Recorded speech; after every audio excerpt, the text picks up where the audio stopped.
Good morning, everybody. We're going to call this meeting to order, so if you could please find a seat, we'd appreciate it.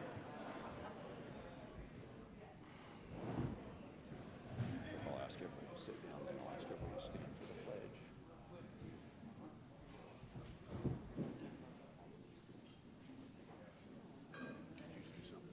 I said I'll ask everybody to sit down, then I'll ask everybody to stand for the pledge.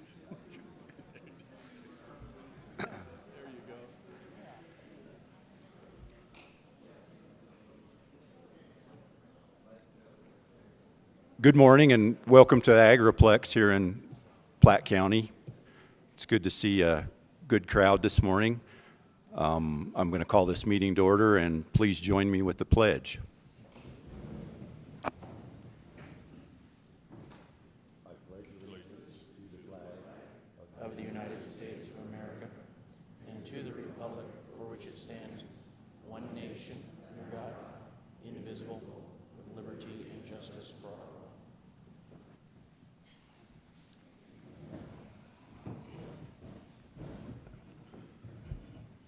So before we begin today, I have just a couple introductions. I'm Steve Shockley, the chairman of the Platte County Commissioners. To my right, I have Commissioner Ian Jolovich, and next to him, Commissioner Jeb Baker. On this side, I have Mr. Rex Johnson, who is legal counsel for the commissioners for this project, with his partner, Joey Madsen, who is sitting in the front row at the front table. We have our planner, Laura Bookout, sitting there. And then we have Clerk Irvin recording the proceedings of this meeting. I just want to make a shout out to our maintenance department. Yesterday we had a 8-foot hole in the floor right up here. Had some problems with the floor buckling. They guaranteed us it would be ready for today and we'd be all set up, and they have done that. So appreciate their help in setting up and getting things going so we could have this meeting. Before we begin today's meeting, I want to address a procedural issue that arose at the Planning and Zoning meeting last week. During that meeting, members of the audience interrupted proceedings by calling out point of order. While we understand that individuals may have concerns or procedural questions, the board's meeting must be conducted in an orderly manner so that all business can be fairly addressed. To ensure that those concerns are heard, the board will now allow up to 3 minutes each for members of the public who wish to raise procedural questions or concerns regarding the rules or conduct of this meeting. This is not a time for comments on the merits of this application, but strictly procedural matters. After this opportunity, the board will proceed with the agenda. All comments regarding the applications themselves must be received for the designated public comment period. Interruptions outside these designated times include attempts to raise point of order from the audience or disruptive and will not be permitted. Individuals who interrupt the proceedings may be asked to refrain from any further disruptions so that the board can continue the business. We greatly appreciate everyone's cooperation to maintain a respectful and orderly meeting.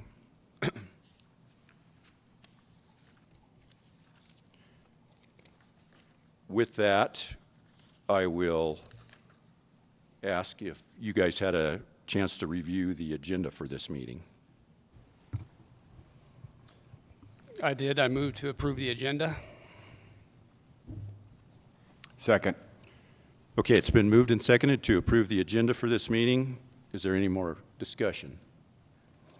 Hearing none, all those in favor signify by saying aye. Aye. Motion carries.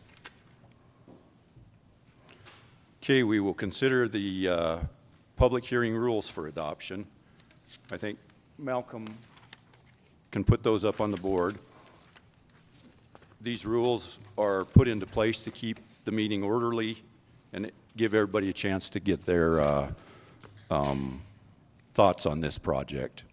So at this time, I would open it up to public comment on these rules. If anybody has public comments on these rules, now's the time to speak up.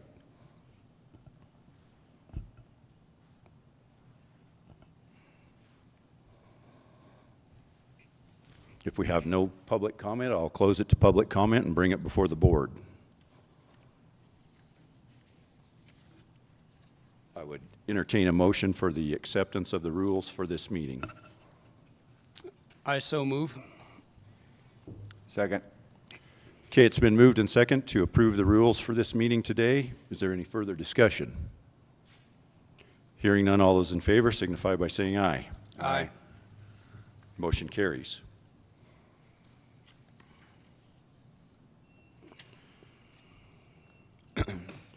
At this time, I will turn it over to Planner Bookout so she can present the application.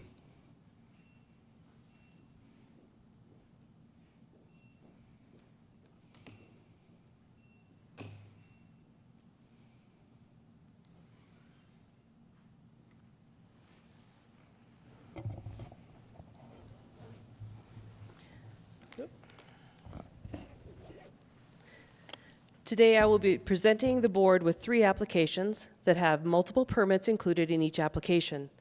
These 7 permits are required for the Chugwater Energy Project, 2 permits in the Battery Energy Storage System, or BESS application, 2 permits in the Solar Energy Facility, or SEF application, and 3 permits in the Wind Energy Conversion System, or WEX application. The Board of County Commissioners granted the Planning Office the authority to declare these applications complete. The applications were deemed complete by the county planner, myself, to the best of my ability with the assistance from Benchmark of Torrington and Rex Johnson and Joe Madsen, attorneys at law, on March 23, 2026.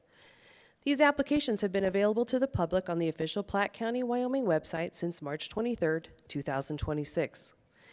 In addition, this meeting falls within the allotted time frame as set out in Wyoming State Statute 18.5, wind and solar energy facilities.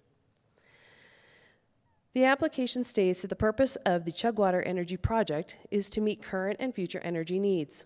The current market conditions show ever-increasing demand and needs in Wyoming for energy. This project will help meet those energy needs and help promote economic growth today and in the future. Platte County provides high-quality wind and solar resources and has rules and regulations that allow for this type of energy project. This project does align with the Platte County Development Plan of May 2008 that was approved by the Board of County Commissioners.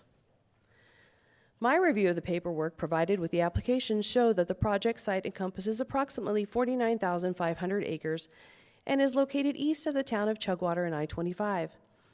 The lands are both privately owned and managed by the Wyoming Office of State Lands and Investments and are all situated within Platte County. The map I have chosen for this presentation is on the screen for you.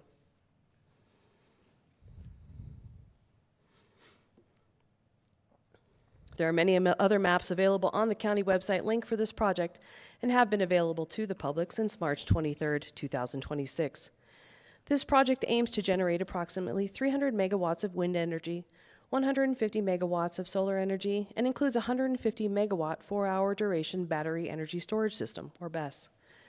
This project also includes 1 new substation, an operation and maintenance building, project roads, an above and underground collector system, temporary construction laydown areas, a 230 kilovolt gen-tie line, meteorological towers, perimeter fencing, and a temporary concrete batch plant during the construction period, and a SCADA system.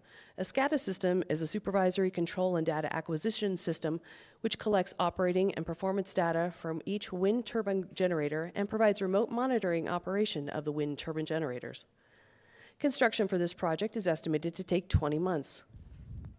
The duration of the entire project is projected to last 30 to 35 years.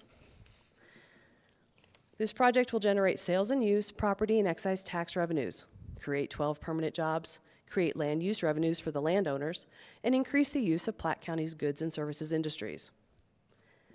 This project has already gone before the Wyoming Industrial Siting Council, or ISC, before applying for their permit with the county. The ISC issued a permit for the Chugwater Energy Center LLC and Chugwater Wind LLC for the Chugwater Energy Project with 25 conditions and allotted impact assistance funds to Platte, Goshen, and Laramie counties in docket number DEQ/ISC 2501. I would like to point out condition 16 in the ISC permit specifies that the permittee shall provide a surety bond holding a certificate of authority that is acceptable by the director in an initial amount of $45,397,216 for decommissioning and reclamation as required by Wyoming Statute 35.12.109A XX and the rule of the council. This surety bond is reviewed every 5 years. If these permits are approved and issued, the next steps for the applicant will be to apply for construction certificates and provide all final reports and documentation required before the construction begins. As a reminder, construction certificates will be considered only by the Board of County Commissioners and will not be brought before the Planning and Zoning Commission and do not require public notice. If the construction certificates are issued, the construction of the project is expected to take place. This type of project requires that construction be done in a staggered approach. The solar and BESS construction will start first, with the wind and other shared facilities starting later in the construction timeline. Chairman Shockley's already introduced quite a few people, but at my table, I just want to point out I do have Joe Mattson, attorney at law representing Platte County. I also have Kevin Boats and Michael Maslowski with Benchmark of Torrington on behalf of Platte County. After the public comment time, I will have Danette Eppel, the county assessor, Anthony Croats, the Platte County Sheriff, Chris Bookout and Leanne Warren with the Platte County Road and Bridge Department, and Jamie Ritz with the Platte County Emergency Management Coordinator available to answer any questions you may have for each of those departments. At the applicant's table, we have Anthony Bianchini, the project manager for the entire Chugwater Energy Project, as well as Mary Ann Shaner, their attorney. She's a partner at Hathaway and Kuntz on behalf of the applicant company. Behind them, behind their table, they brought several specialists to assist in answering any questions the commissioners may have. I have Kevin Little, the project manager for the environmental portion. I have Glenn Schober, the project director. I have Pete Kokotis, the assistant general counsel. I have Ryan Winook, the project manager with Jacobs. I have Sean Larson, another partner with Hathaway and Kuntz. Mark Bastich, principal acoustic engineer with Jacobs. I have Robert Winslow for the CEF project, Jeff Collins for the BESS project, Michael Bettis with the BESS project, Nicole Ambers, also part of the environmental, and Sean McIntosh for the wind project. Excuse me.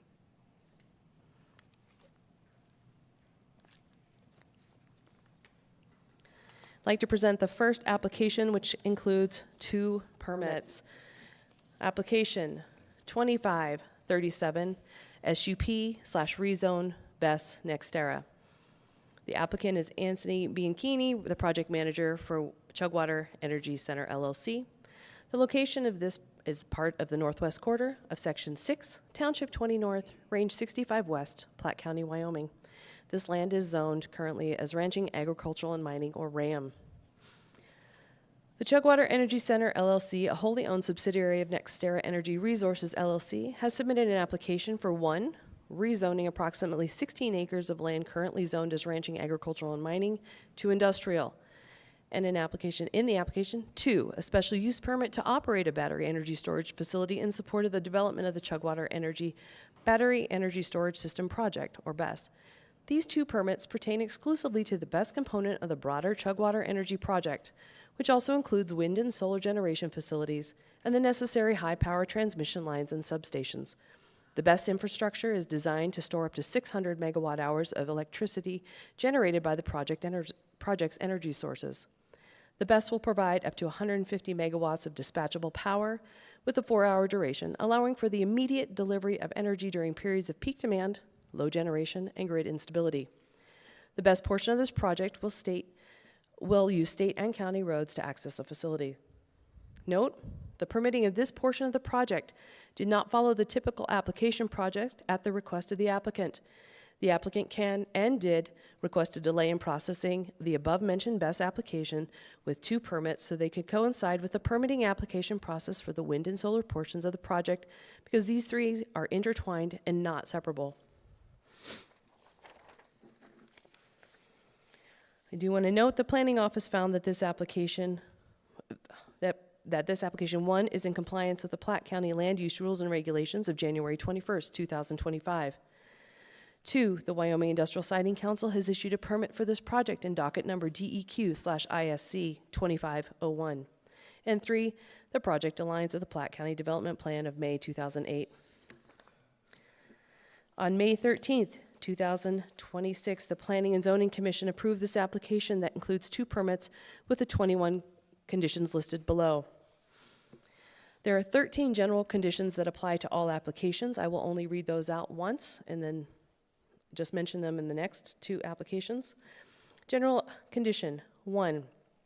The applicant permittee shall apply with all applicable provisions of the Platte County Land Use Rules and Regulations, January 21st, 2025, and all other applicable federal, state, and local laws, regulations, and permits. 2. The applicant permittee shall comply with the permit and all conditions imposed by the Wyoming Industrial Siting Council, or ISC, for the project in docket number DEQ/ISC 25-01. 3.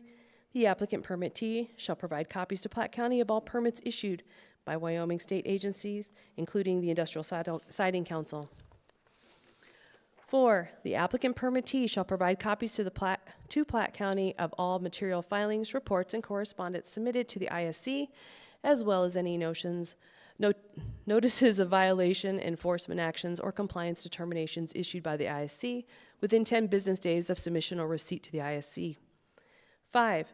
The applicant permittee shall comply with all bonding, financial assurance, and reclamation requirements imposed by the Wyoming Industrial Siting Council and stated in the Platte County Land Use Rules and Regulations, January 21st, 2025. Additionally, the applicant permittee shall maintain all required financial assurances in full force and effect for the life of the project and shall provide documentation of such assurances to Platte County. Any updates, adjustments, or periodic reviews of financial assurance required by the ISC, including reviews conducted not less than every 5 years, shall be provided to Platte County within 10 business days of submission and final determination to the ISC. 6. The applicant permittee shall obtain a construction certificate from the Board of County Commissioners prior to the commencement of construction. All final plans, reports, and required documentation shall be submitted prior to that time, submitted for review at that time. 7. On October 31st, 2025, the applicant permittee entered into a road use and maintenance agreement with Platte County. This agreement will be refined after the applicant permittee determines the final roads and routes they will use prior to construction. 8. All access points and encroachments onto county and state roads shall be approved and copies provided to the planning office prior to construction. 9. A final site plan including all project components, setbacks, infrastructure, and haul routes shall be submitted and approved prior to issuance of a construction certificate. 10. The applicant permittee shall provide periodic compliance updates to Platte County as required by the county, summarizing operational status and compliance with permit conditions. 11. The applicant permittee shall ensure that all project-related noise complies with the Platte County Land Use Rules and Regulations, January 21st, 2025, Solar Energy Facilities Section 13-15-050E, noise, and Wind Energy Siting and Facilities Section 13-20-050H, noise. This requirement applies to all facilities and operations associated with the project, including the battery energy storage facility system. 12. A development agreement may be required as a condition of the permit and must be approved by the Board of County Commissioners prior to commencing construction. And 13. The applicant shall utilize quartz-in weathered steel structures on the northern transmission route to reduce visible impacts within the viewshed of the town of Chugwater where feasible. There are 8 special conditions applying to the best permits in this application. 1. The International Fire Code, or IFC 1207, to be signed off by the Wyoming State Fire Marshal Office. If there is no authorized state agent, then the IFC 1207 shall be signed off by a Platte County approved third-party risk manager and paid for by the applicant. The Platte County Planning Office will review the findings. 2. Compliance with the latest version of the National Fire Protection Association, or NFPA 855. 3. Providing Platte County with copies of the Underwriters Laboratory, or UL, 9540, 9540A, 9540A large-scale fire testing specific to the BEST being installed. 4. Provide Platte County with copies of the groundwater baseline report and copies of any additional groundwater reports done throughout the life of the project through the end of decommissioning. 5, the applicant permittee shall develop and submit the final emergency response plan in coordination with local emergency responders prior to issuance of a construction certificate. The county will be immediately notified of any revisions of these plans throughout the life of the project through the end of decommissioning. 6, the applicant permittee shall submit a final hazardous materials management and spill response plan prior to construction. The county will be immediately notified of any revisions of these plans throughout the life of the project through the end of decommissioning. 7, if any contamination attributable to the facility is detected, the applicant permittee shall notify Platte County and all local emergency responders and immediately implement remediation measures. 8, battery energy storage system or BESS energy siting and facility permits may not be transferred without the prior approval of the Platte County Board of County Commissioners. The Board of County Commissioners may transfer the BESS energy siting and facility permits upon receipt of a written request from the current permit holder, accompanied by a written response of all terms and conditions of the BESS energy siting and facility permits by the prospective transferee. A request for transfer will be reviewed by the planning office, the county attorney's office, the Planning and Zoning Commission, and the Board of Commissioners. Special rezoning notification for the BESS permit. Upon completed decommissioning of the BESS facility, the industrial zoning will revert to the original zoning classification of ranching, agricultural, and mining, or RAM. The Platte County Planning Office will do a site inspection when reclamation has been completed as required by the issued state and local permits. The Board of County Commissioners' approval is required to complete this rezoning. The Board of County Commissioners' ruling, accompanied with photos of the completed reclamation, will go into the public record files, and this permit will terminate.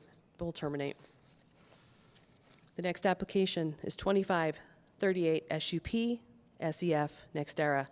Again, the applicant is Anthony Bianchini, project manager for the Chugwater Energy Center LLC. This is located in part of sections 4, 5, and 6, Township 20 North, Range 65 West, Platte County, Wyoming. These lands are zoned as ranching, agricultural, and mining, or RAM. The Chugwater Energy Center LLC, a wholly owned subsidiary of NextEra Energy Resources LLC, has submitted an application for 1, solar energy facility or SEF permit, and 2, a special use permit to use ranching, agricultural, and mining zone land for industrial purposes. When land is being used for something other than what it is zoned for, and the applicant and landowner are not one and the same, a special use permit is required. The Platte County Land Use Rules and Regulations of January 21st, 2023 require any non-personal solar energy facilities and all associated projects and substations throughout the unincorporated areas of Platte County to have their own permits as allowed by state statute. These 2 permits pertain exclusively to the SEF component of the broader Chugwater Energy Project, which also includes a battery energy storage system, wind generation facility, and the necessary high-power transmission lines and substations. The SEF aims to generate approximately 150 megawatts of solar energy. As stated before, the Planning Office found that this application, 1, is in compliance with the Platte County Land Use Rules and Regulations, January 21st, 2025. 2, the Wyoming Industrial Siting Council has issued a permit for this project in docket number DEQ ISC 2501, and 3, the project aligns with the Platte County Development Plan of May 2008. On May 13th, 2026, the Planning and Zoning Commission did approve this application, which includes 2 permits with 14 conditions as listed below. I've already covered the 13 general conditions in the BESS application, so I will not repeat those. The special condition for the this application for SEF is the boundary line adjustments by the landowners for the solar facility to be completed with the planning office and recorded in the Platte County land records prior to application for construction certificate if necessary. The third and final application is 2539 SUP VAR WEX NextEra. The applicant is Anthony Bianchini, project manager, Chugwater Energy Center LLC. This is located in portions of Township 20 North, Range 65 West, Township 20 North, Range 66 West, Township 21 North, Range 65 West, and Township 21 North, Range 66 West, all located in Platte County. All lands are currently zoned as ranching, agricultural, and mining, or RAM. The Chugwater Wind LLC, a wholly owned subsidiary of NextEra Energy Facilities LLC, has submitted an application for 1, a wind energy facilities or WEX permit, and for 2, a special use permit to use ranching, agricultural, and mining zone land for industrial purposes, and for 3, variance in reclamation depth and a waiver for setback on specific county roads. These 3 permits pertain exclusively to the WEX component of the broader Chugwater Energy Project, which also includes a battery energy storage system, solar generation facility, and the necessary high-power transmission lines and substations. The wind portion of this project aims to generate approximately 300 megawatts of wind energy. Platte County Rules and Regulations of January 21st, 2025 require that any WEX projects and substations that provide electricity to be sold to wholesale or retail market and all associated projects throughout the unincorporated areas of Platte County to have their own permit as allowed by state statute. When land is being used for something other than what it is zoned for, the applicant and landowner are not one and the same. A special use permit is required. The applicant has also requested a variance in section 13-20-070-SD from Platte County Rules and Regulations, January 21st, 2025. The applicant requests a variance to remove structures, debris, and associated equipment and cabling on and below the surface to a depth of 48 inches or 4 feet versus the Platte County requirement of 60 inches or 5 feet. Project landowners, all of whom are in agriculture, have requested and agreed to this variance through their lease agreements. The reduced disturbance is less impactful to both their property and the surrounding environment. Documentation of landowner agreements are included in the executed project leases submitted to Platte County under separate cover. This variance request is included on page 49 of 936 of the WEX application. The applicant also requests a waiver in section 13-20-050-DF from the Platte County Rules and Regulations of January 21st, 2025 for WEX project structures that would occur within a quarter mile or 1,320 feet of the following county roads: South County Line Road, North County Line Road, East Hellbaum Road, Range Road, Happy Hollow Road, Windmill Road, Meeker, also known as South Meeker Road, South CS Road, and Lancer Road. This waiver request is limited exclusively to county roads that experience lower traffic volumes and are not primary county roadways. The applicant claims that the Turbines Fall zones will not extend into any portion of the county roads and right-of-way, and the setbacks as proposed maintain a substantial safety margin. The applicant contends that due to existing topography, environmental features, wind resource optimization, and other constraints, strict adherence to the standard setback would significantly impair the viable placement of the turbines. The applicant also contends that these waivers preserve the spirit and purpose of the regulation while allowing reasonable development of private property. Finally, in support of this request, the applicant has provided Platte County under separate cover a county road setback waiver request summary, which summarizes the turbines subject to the waiver request and demonstrating conformity with the applicable safety and setback standards. Once again, the Planning Office found that this application, 1, is in compliance with the Platte County Land Use Rules and Regulations of January 21st, 2025. 2, Wyoming Industrial Siting Council has issued a permit for this project in docket number DEQ/ISC 2501. And 3, the project aligns with the Platte County Development Plan, May 2008. On May 13th, 2026, the Planning and Zoning Commission approved this application that includes 3 permits with the 18 conditions listed below. Again, the standard 13 general conditions I will not go over, as I mentioned in the BEST application. They are the same. Special conditions. 1, in place of individual addressing each WEX tower location, the applicant permittee shall identify each WEX tower with a specific number and corresponding GPS pin, and shall provide this information to the Planning Office and all emergency services prior to the wind tower being operational.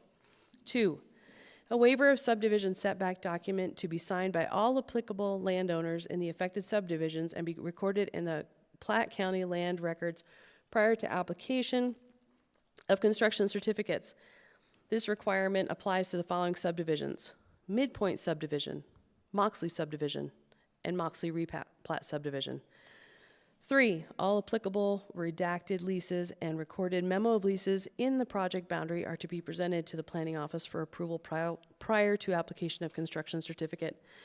4, OSLI redacted lease and recorded memo of lease for all affected lands to be approved by the planning office for approval prior to application of construction certificate. And 5, the maximum number of wind towers for this permit is 112. That's the end. I do have 2 things to note just from the planning office after the approval process. This is coming from the planning office, not the Planning and Zoning Commission. I suggest edits to the general condition number 7 to add a sentence that says, and this is in reference to the road use agreement, to add the sentence, "This agreement will last for the entirety of the project, including during the decommissioning and reclamation process at the end of the project." And I also recommend an edit to number 13, where it says just applicant to be applicant permittee. That's it. Thank you.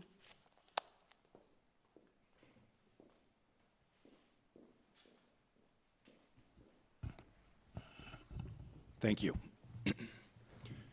At this time, I'll turn it over to the applicant so that they can present their project to us.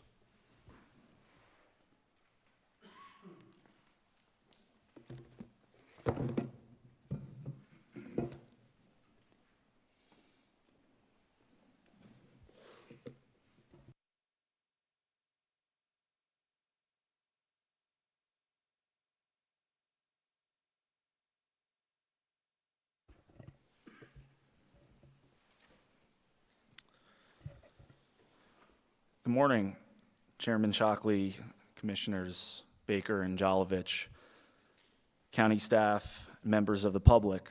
My name is Anthony Bianchini. I am the developer and the project manager of the Chugwater Energy Project on behalf of Chugwater Wind LLC and Chugwater Energy Center LLC. Thank you for the opportunity to present the Chugwater Energy Project.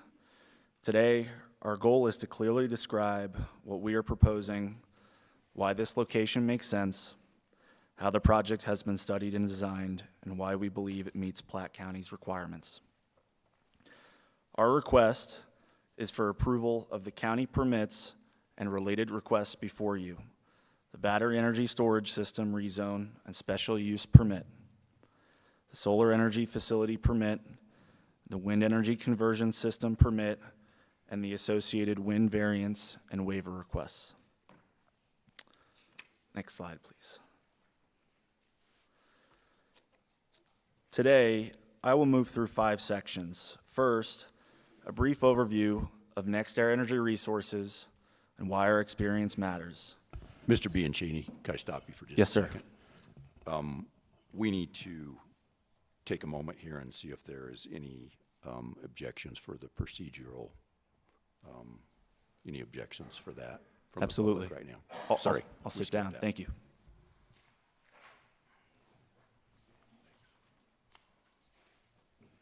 Do we have any objections for the procedural of this?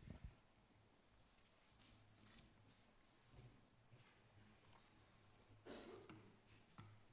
Chairman, good morning.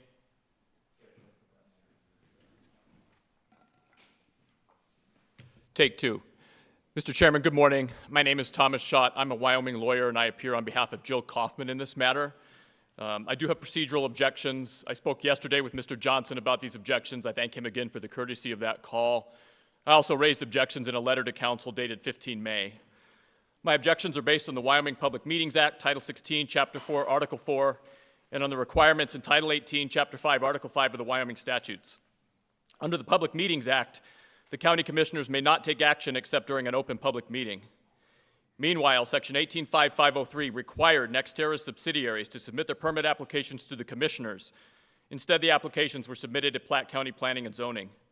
Section 18.5505 requires the commissioners to review the applications and determine if the applications are complete.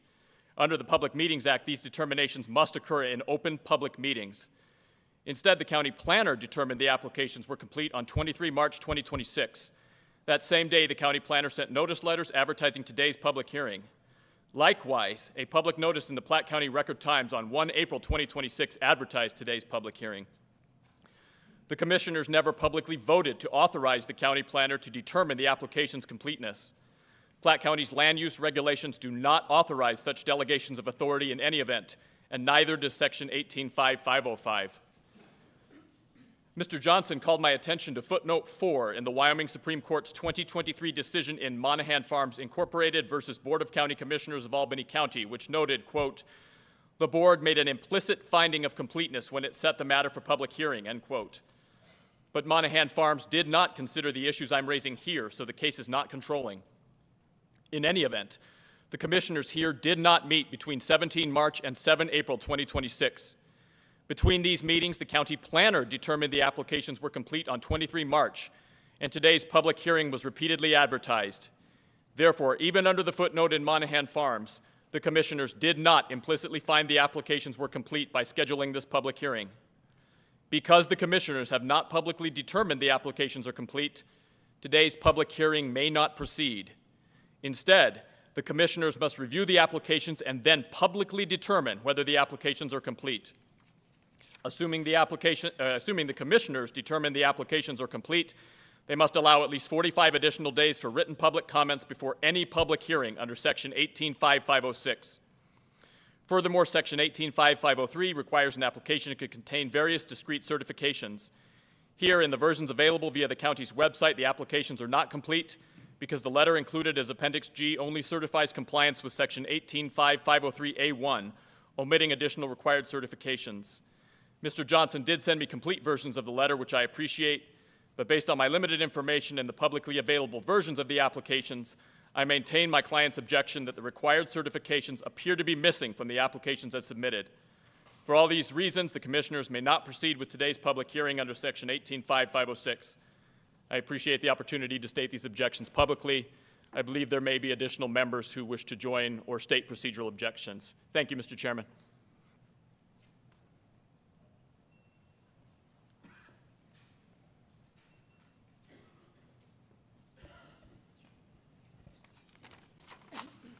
My name is Lucinda Houchins. I heard the procedural objections stated by the lawyer for Jill Kaufman. I adopt those procedural objections by reference and restate them as my own. I object to holding this public hearing without the county commissioners publicly determining the wind and solar applications are complete, as required under Sections 18.5, 505, and 506. And the Wyoming Public Meetings Act. If any required certifications were missing from the applications as submitted, I would also object under Section 18.5.503.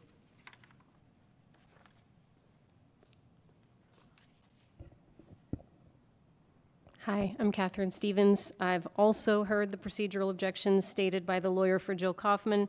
I adopt those procedural objections by reference and restate them as my own. I object to holding this public hearing without the county commissioners publicly determining the wind and solar applications are complete, as required under Sections 18.5, 505, and 506, and the Wyoming Public Meetings Act. If any required certifications were missing from the applications as submitted, I would also object under Section 18.5, 503. Thank you.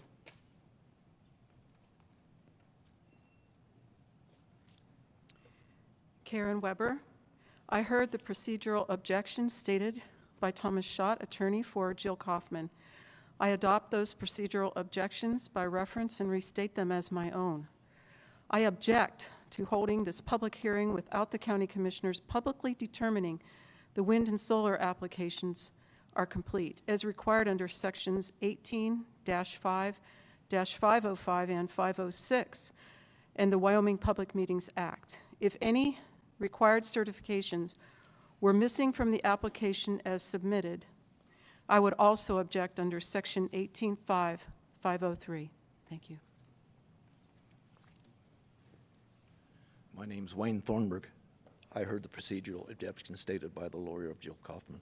I adopt these procedural objections by reference and restate them as my own. I hold this I object to holding a public meeting without county commissioners publicly determine the wind and solar application are complete as required under section 18-505, -505 and 506 and the Wyoming Public Meetings Act. If any required certifications are missing from the application as submitted, I would also object under section 18-5-503. Thank you.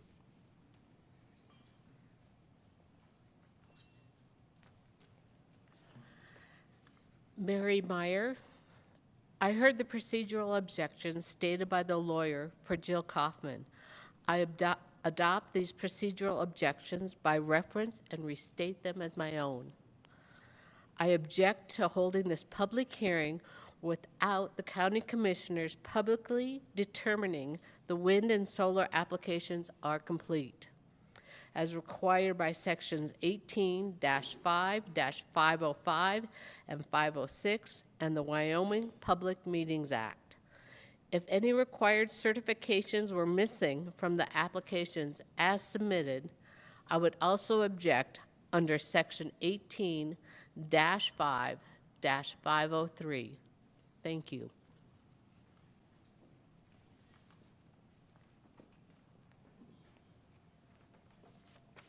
Good morning. Good morning, John Voight, Chugwater. I heard the procedural objections stated by the lawyer for Jill Kaufman. I adopt those procedural objections by reference and restate them as my own. I object to holding this public hearing without the county commissioners publicly determining the wind and solar applications are complete as required under sections 18-5.505 and 506 in the Wyoming Public Meetings Act. If any required certifications were missing from my applications as submitted, I would also object under section 18-5-503. Thank you.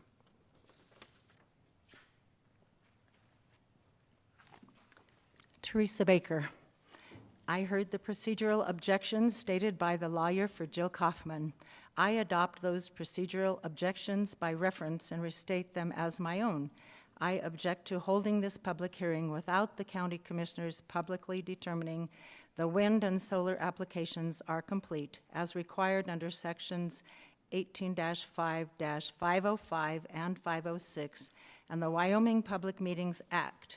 If any required certifications were missing from the applications as submitted, I would also object under section 18-5-503. Thank you.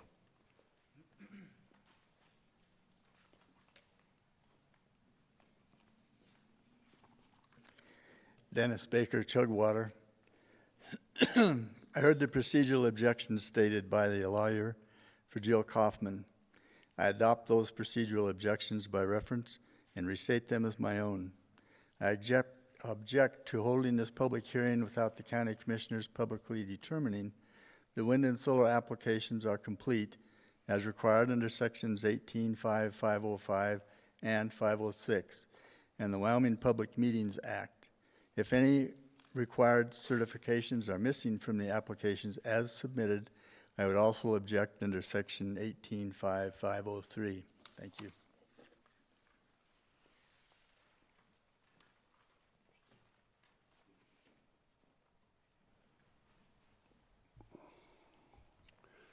Thomas, thank you for coming up from Cheyenne to express Miss Kaufman's views and also the team that followed. I'd like to thank you for your letter of May 15th. I received it at 6:05 on Friday night, which gave me something to do over the weekend instead of spending time with my 3 granddaughters.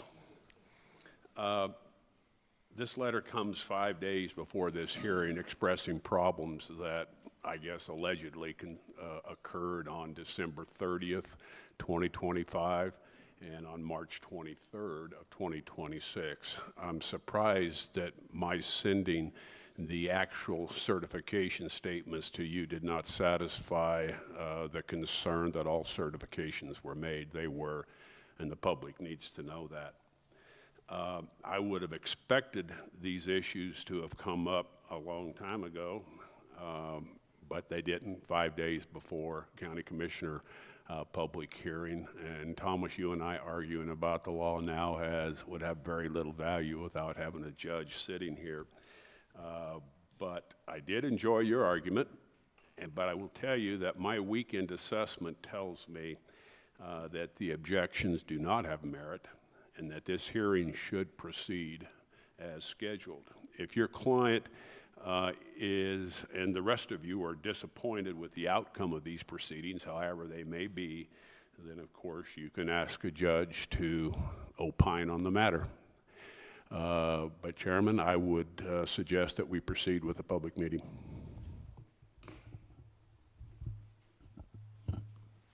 Thank you, Mr. Johnson. Anthony, we will proceed with your presentation.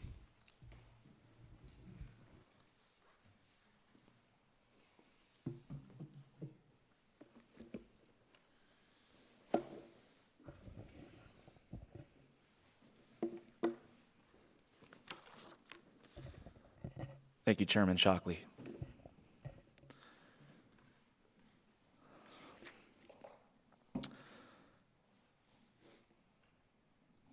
So we'll go through who we are, the Chugwater Energy Project, holistically, and then we'll talk about each technology and the county approvals tied to it.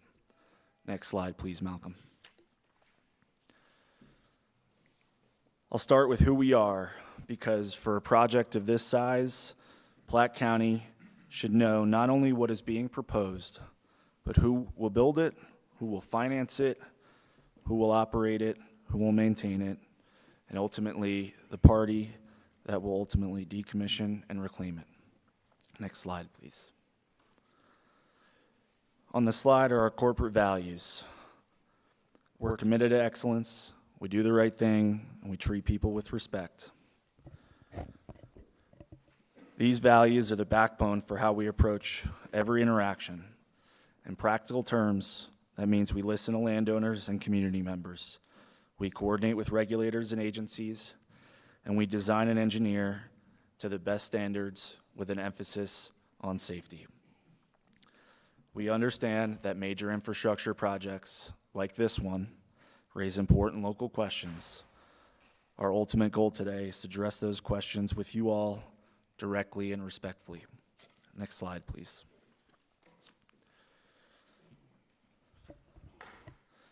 NextAir Energy Resources has more than 25 years of independent power producer development experience, and NextAir Energy has a 100-year track record of delivering energy solutions throughout the entire United States. We are a proud American-owned and operated company. I want to stress that we are, again, not a single technology development company. We own and operate all forms of energy. We take an all the above approach. That approach constitutes natural gas generation, nuclear generation, wind generation, solar generation, battery storage, and we own and operate natural gas pipelines and competitive electricity transmission infrastructure. We are the largest natural gas electricity generator in the country and the 7th largest nuclear electricity generator in the country. In Wyoming, wind is a world-class asset and resource. In other places, solar or natural gas may be more ideal. Here, the Chugwater Energy Project combines wind, solar, and battery storage so that the project can deliver energy more reliably. Wind often produces stronger at different times than solar, with wind performing better at night and during the winter. Solar produces solely during the day and better in the summer. Storage helps capture energy and deliver that electricity when the grid needs it the most. Next slide, please. We are already a significant long-term energy partner and employer in Wyoming. Since 2020, we have invested $2 billion in the Cowboy State. We have built 7 energy centers and own and operate 6 of them, including projects in Converse, Laramie, and Natrona counties. These projects that we have built are not just development and construction projects to us. These projects represent long-term operations with Wyoming-based employees, significant state and local property tax payments, significant landowner payments, and ongoing relationships with counties and communities. We are proud to be one of the only ones in our entire industry that owns and operates the vast majority of the assets we bring into production. We believe in the assets we develop, such as the Chugwater Energy Project, and want to be a long-term neighbor and partner to Platte County. Through our operating Wyoming energy centers, we contribute roughly $3.6 million in annual Wyoming employee payroll. We paid $5 million in 2024 property taxes, and we paid $8.8 million in landowner payments. These numbers make us the fourth largest non-mineral taxpayer in all of Wyoming. The Chugwater Energy Project is being proposed by a company that already has significant and high-quality development, construction, and operating experience in Wyoming. Wyoming is a proud energy state, and we are proud to do business in energy every single day in Wyoming. Next slide, please. For a project like the Chugwater Energy Project, financial strength matters. It matters during construction, it matters during operations, and it matters at the end of the project's useful life. NextEra Energy is a Fortune 200 company with an A- credit rating. That A- credit rating is one of the highest credit rating classifications in the entire energy industry. NextEra Energy Resources is one of America's largest independent power producers, and we operate across 44 states and Canada. We are not a short-term minded developer that intends to disappear after a potential permit approval. Our intentions for this type of project are participating throughout the entire project's life cycle, meaning to construct, maintain, operate, decommission, and ultimately reclaim the facility. We have been investing in the Chugwater Energy Project for over 10 years now, and we have invested significant resources in making this project a reality. Next slide, please. With that background, I will turn to the Chugwater Energy Project itself, where it is, how it has been studied, how it fits the county's rules, and what benefits it intends to bring to Platte County. Next slide, please. This map shows the project location in Platte County. One of the most important facts about this project is that it is located on private property. We currently have 30 private participating landowners for the Chugwater Energy Project. That matters because these are voluntary agreements with landowners who see the value in keeping their land productive while also hosting energy infrastructure. Many of these landowners have been working to bring wind to this part of Platte County for the better part of the last 20 years. You can also see the Chugwater Energy Project location relative to our other operating Wyoming energy centers. The project has been sited in an area with strong wind and solar resource, available land, and the ability to combine wind, solar, and storage in a coordinated way. This project is not a single massive block of disturbance across the whole 49,500 acre project boundary. The actual permanent footprint is much smaller than the project boundary, less than 2%, and we have worked to site facilities around a multitude of different considerations. Next slide, please. This site plan shows the overall co-located project layout. Wind, solar, and storage infrastructure can share roads, collection systems, interconnection infrastructure, and operation support. That co-location reduces duplication and helps limit the overall footprint and the overall cost, which is key to keeping the cost of energy low. The battery storage system also helps address the common concern that renewable generation is variable or intermittent. The battery can store energy from the on-site wind and solar facilities and discharge that energy when it's needed. I also want to note, just like Planner Bookout mentioned, that there is an executed road use and maintenance agreement for this project between Platte County and the Chugwater Energy Project. Next slide, please.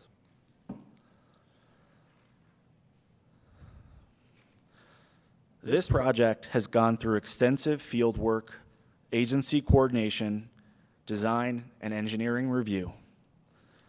On the environmental and cultural side, surveys have included avian use surveys, raptor nest surveys, which include all eagles and hawks, big game surveys, bat monitoring, species of greatest conservation need, sharp-tailed grouse lek surveys, aquatic resource inventories, and cultural and tribal artifact surveys. We have been coordinating with Wyoming Game and Fish Division on this project for the better part of the last 10 years. On the civil and design side, work has included lease and boundary surveys, drone and LiDAR topography surveys, in-field micrositing surveys with environmental, tribal, engineering, and construction experts, geotechnical work, and many other surveys. That level of diligence and surveying has helped us avoid sensitive resources, meet agency expectations, and design stormwater and access features appropriately, and reduce otherwise avoidable impacts. Next slide, please. We've engaged with numerous agencies throughout this entire project lifecycle. This slide summarizes coordination with 3 key agencies responsible for biological and cultural resources.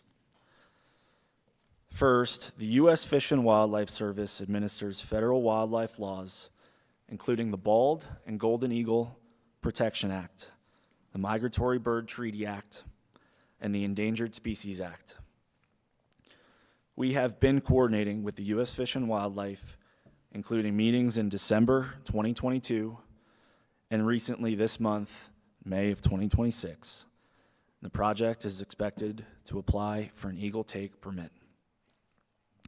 Second, the Wyoming Game and Fish Department is statutorily mandated to manage and protect Wyoming wildlife. The project team has had 8 meetings with Game and Fish since 2019. We had a joint site visit with Game and Fish in May of last year, 2025. We've had numerous calls, and we've received 5 letters from the Habitat Protection Program Office. The project is also required to implement a Game and Fish approved wildlife monitoring plan. Third, the State Historic Preservation Office has been a part of the Cultural Resource Review. A Class 1 desktop report was submitted in July 2025 for the entire project, and a Class 3 field survey report was submitted to SHPO in November 2025 for the solar and BESS areas. SHPO concurred with a determination of no effect in December 2025 for those areas. Next slide, please. For project siting, the solar and BESS facilities have been sited outside Antelope Crucial Winter Range. Fence siting and design changes are being considered in light of Game and Fish guidance around big game. Turbines have been sited away from raptor nests consistent with federal and state guidance, including 2 miles from golden eagle nests. As I said earlier, the project infrastructure will also avoid state species of greatest conservation need, such as burrowing owl nests, swift fox dens, and this is all consistent with Game and Fish guidance we've received to date. For construction and operations, the project will comply with wildlife timing stipulations, construction best management practices for noxious weeds and vegetation management, and post-construction wildlife monitoring. Next slide, please. As we did last week, we again want to address the transmission line siting directly. We have used a multi-step siting process that balances many different considerations, such as access to a line, topography, geotechnical considerations, environmental resources, tribal and cultural considerations, length of the line, willing landowners, and viewshed. At one point, we did have two different transmission line options that we were evaluating as part of this project: a northern primary route and an alternative southern route. Since the time of submitting permits till now, due diligence on the southern route has proved that it is unfeasible due to a number of different reasons. As far as the northern route, based on the data and analysis completed to date, the proposed transmission line would not be highly noticeable from the town of Chugwater.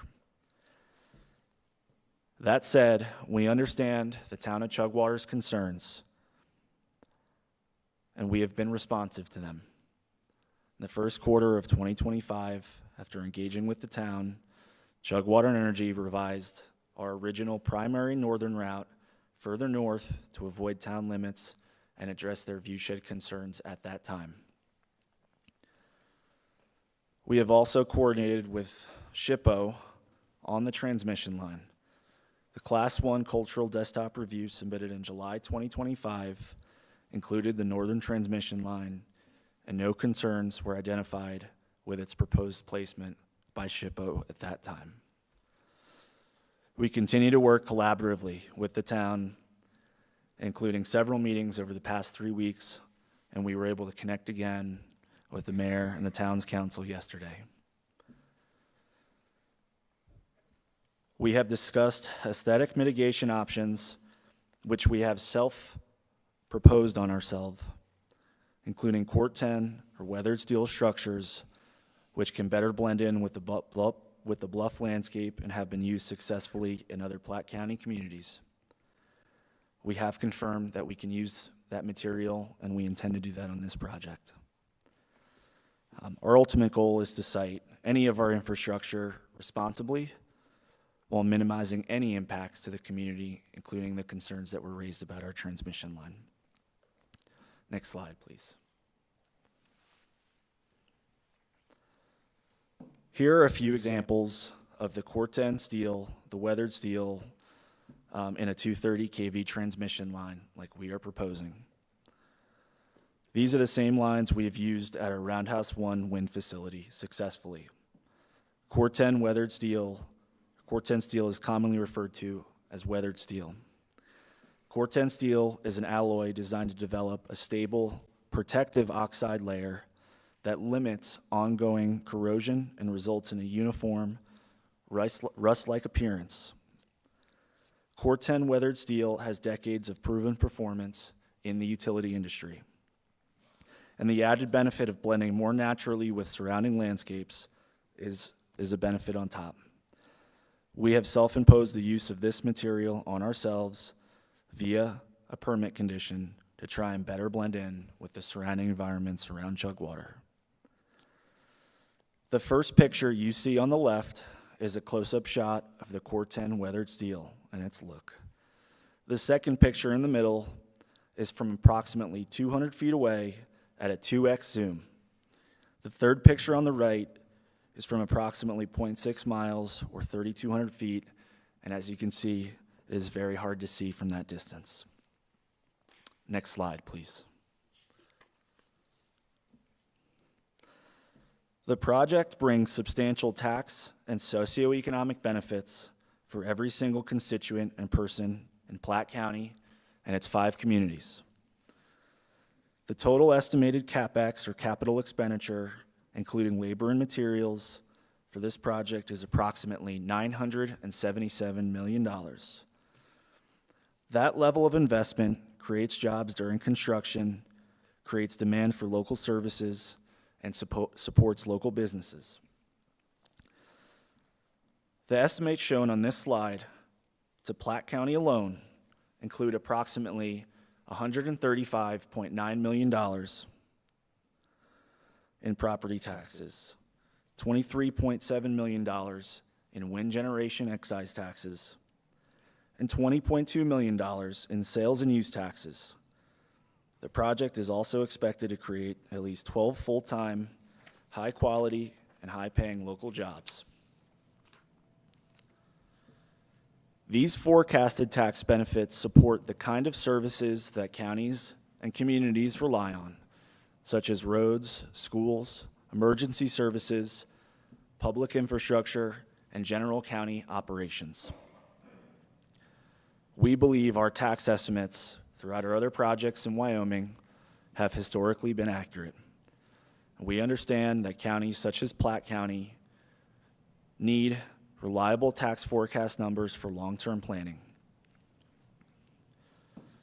Furthermore, as a result of our project investment and the sales tax revenue the project will be paying to the state of Wyoming, in December, the Wyoming Industrial Siting Council voted to approve disbursement of roughly $11.9 million in total impact assistance funds payable to local governments and special districts during construction. Of that $11.9 million, Platte County communities are slated to receive roughly $6.1 million. Some notable recipients of those impact funds include the town of Wheatland, $482,000, town of Chugwater, $1.58 million, Chugwater Fire District, $1 million, Platte County Government, $1.1 million, the Platte County Hospital District, $300,000. Next slide, please.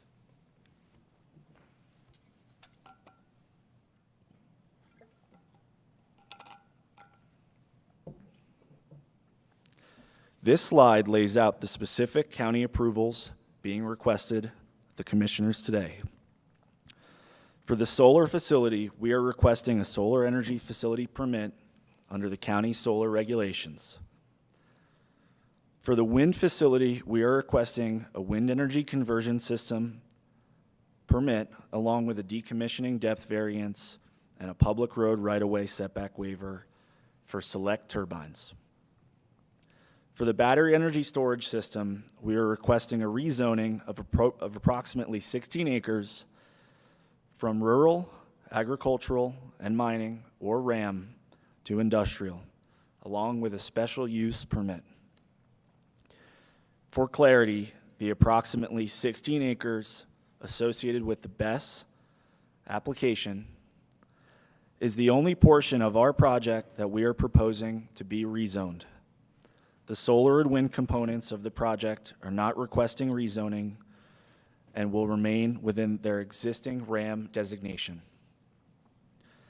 Solar and wind facilities across the country are commonly developed within agricultural land use and agricultural zoning designations because they are generally considered compatible with existing agricultural and rural land uses. As such, Chugwater Energy does not believe a rezoning of the solar and wind facilities to industrial is necessary nor appropriate. Next slide, please. This slide talks about the certainty around decommissioning and reclamation. We will first talk about what is included in our decommissioning plan and how the cost estimate is developed. The decommissioning and reclamation plan and associated cost estimate covers all project components, including wind, solar, battery storage, transmission line, roads, and support facilities. The decommissioning and reclamation estimate, which was reviewed and approved by the Wyoming Industrial Siting Council, includes standard industry costs such as labor and contractor markups, and was intentionally developed using a conservative approach. Although the current project includes up to 112 turbines, the decommissioning and reclamation estimate was based on 150 turbines. It is important to note that salvage value and resale value was excluded from our estimate, even though recyclable materials could provide millions of dollars in future value. This is especially true at the beginning of the project's operations, when project components are brand new and have a significant resale value. Additionally, we do have robust recycling and waste handling processes for all of our project components, including our wind turbine blades. Project components at the end of their useful life will either be recycled or disposed of at appropriate licensed facilities. Next slide, please. Chugwater Energy fully intends to pay all costs associated with decommissioning and reclamation of the facility at the end of the project's useful life. As a further assurance to the state of Wyoming and the Platte County community, the state of Wyoming requires an additional decommissioning and reclamation surety bond to be held at the state level as required by Wyoming statute and the rules of the Industrial Siting Council. This bond is a financial safeguard which is similar to an insurance policy and is only used in the unlikely event or scenario of a project default. Prior to the commencement of construction, Chugwater Energy will provide a bond that is acceptable to the state of Wyoming in an initial amount of $45,397,216. Chugwater Energy will update that decommissioning and reclamation plan and provide a decommissioning and reclamation cost estimate and an associated bond every 5 years to account for inflation and other variables, and we will then submit that information to the state of Wyoming for review and ultimate approval. Chugwater Energy does have the financial capabilities to fully decommission and reclaim this project, and it is included in our project's capital expenditure plan. Next slide, please.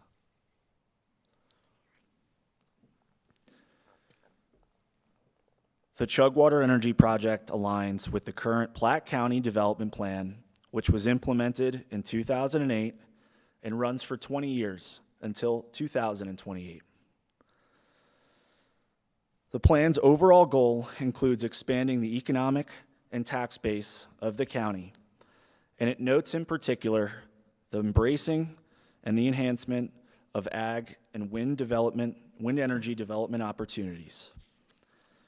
The plan also specifically recognizes the unique wind energy potential of Platte County, and in particular in the southern end of Platte County. It states that a significant potential for economic growth in Platte County is for the development of wind energy, and that Platte County has some of the best wind potential anywhere in the nation.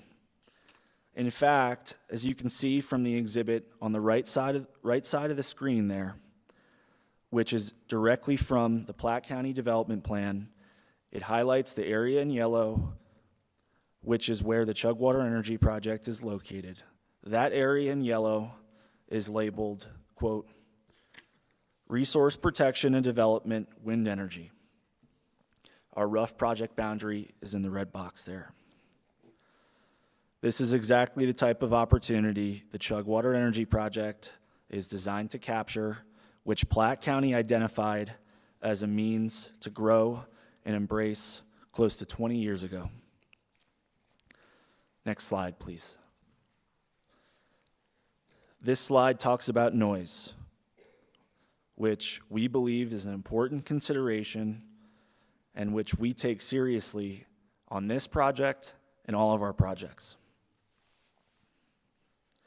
The project's noise analysis included cumulative effects of the wind, solar, BESS, and ancillary components, and determined that we meet all applicable county requirements. The county standards include 50 dBA at the property line of neighboring residentially zoned lots, 45 dBA at existing neighboring residences between 9 p.m. and 7 a.m., and 60 dBA at the project boundary. The scope of this analysis was to make sure that the full project, including wind, solar, and BESS, and not just one component, was evaluated against the applicable county standards.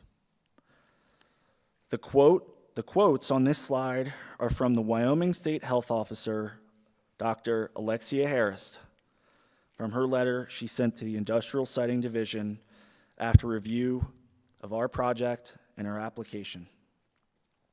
Her quotes state, "Overall, current evidence does not indicate a causal link between proximity to wind turbines and objectively measured diseases."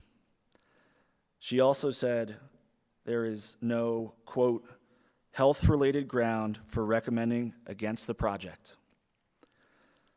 There are many other quotes just like this from the Wyoming State Health Officer and other public health professionals that show wind turbines, when properly sited, like the Chugwater Wind Project are a safe and effective form of power generation technology. Our ultimate commitment is to comply with the county's noise limits and to operate the project responsibly and safely. Next slide, please. I will now turn us to the Battery Energy Storage System, or BESS. This part of the project includes a rezoning request and a special use permit. Next slide, please. Battery storage is a newer technology for many communities, but it is well established at NextEra Energy Resources and in many states across the country. We have more than a decade of operating experience with battery energy storage systems, and we have over 50 battery energy storage systems that are safely operating across the United States and Canada today. NextEra Energy Resources has developed approximately 20% of all operating BESS sites in the United States.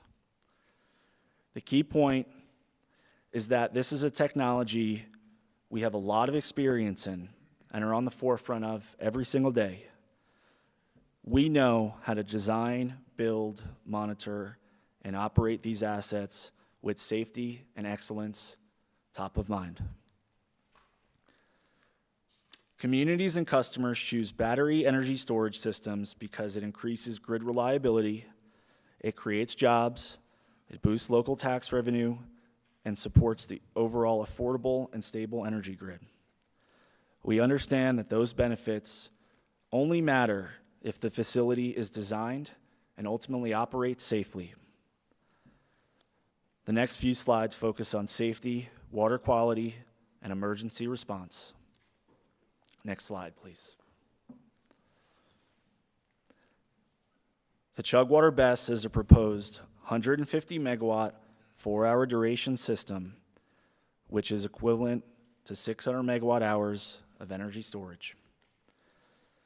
The project can deliver up to 150 megawatts of dispatchable power during peak demand, low generation periods, and grid events. It can charge from the on-site wind and solar facilities. It can store excess generation from those facilities and deliver those electrons back to the grid when it's needed most. The battery improves reliability, flexibility, and efficiency of the entire site. It also reduces strain on the grid and can limit the need for new transmission infrastructure by making better use of the energy generated at the site. The footprint of the BESS is compact, approximately 16 acres for 150 megawatts of capacity. Local first responders and regulatory agencies have already been involved. They've been involved early in the community safety process and in drafting the emergency response plans. Next slide, please. This slide shows what's inside a battery energy storage system. Battery cells are the basic building blocks. multiple battery cells are grouped into modules, and multiple modules are placed in racks, and those racks are housed inside containers, much like a shipping container. The project will use containerized, factory-assembled, and sealed BESS units. It allows the system to be modular and maintained from the outside. The containers include a battery management system, protection systems, advanced thermal management systems, fire detection systems. They have automatic shutdown capabilities and an energy management system that controls charging, discharging, and safety functions. Next slide, please.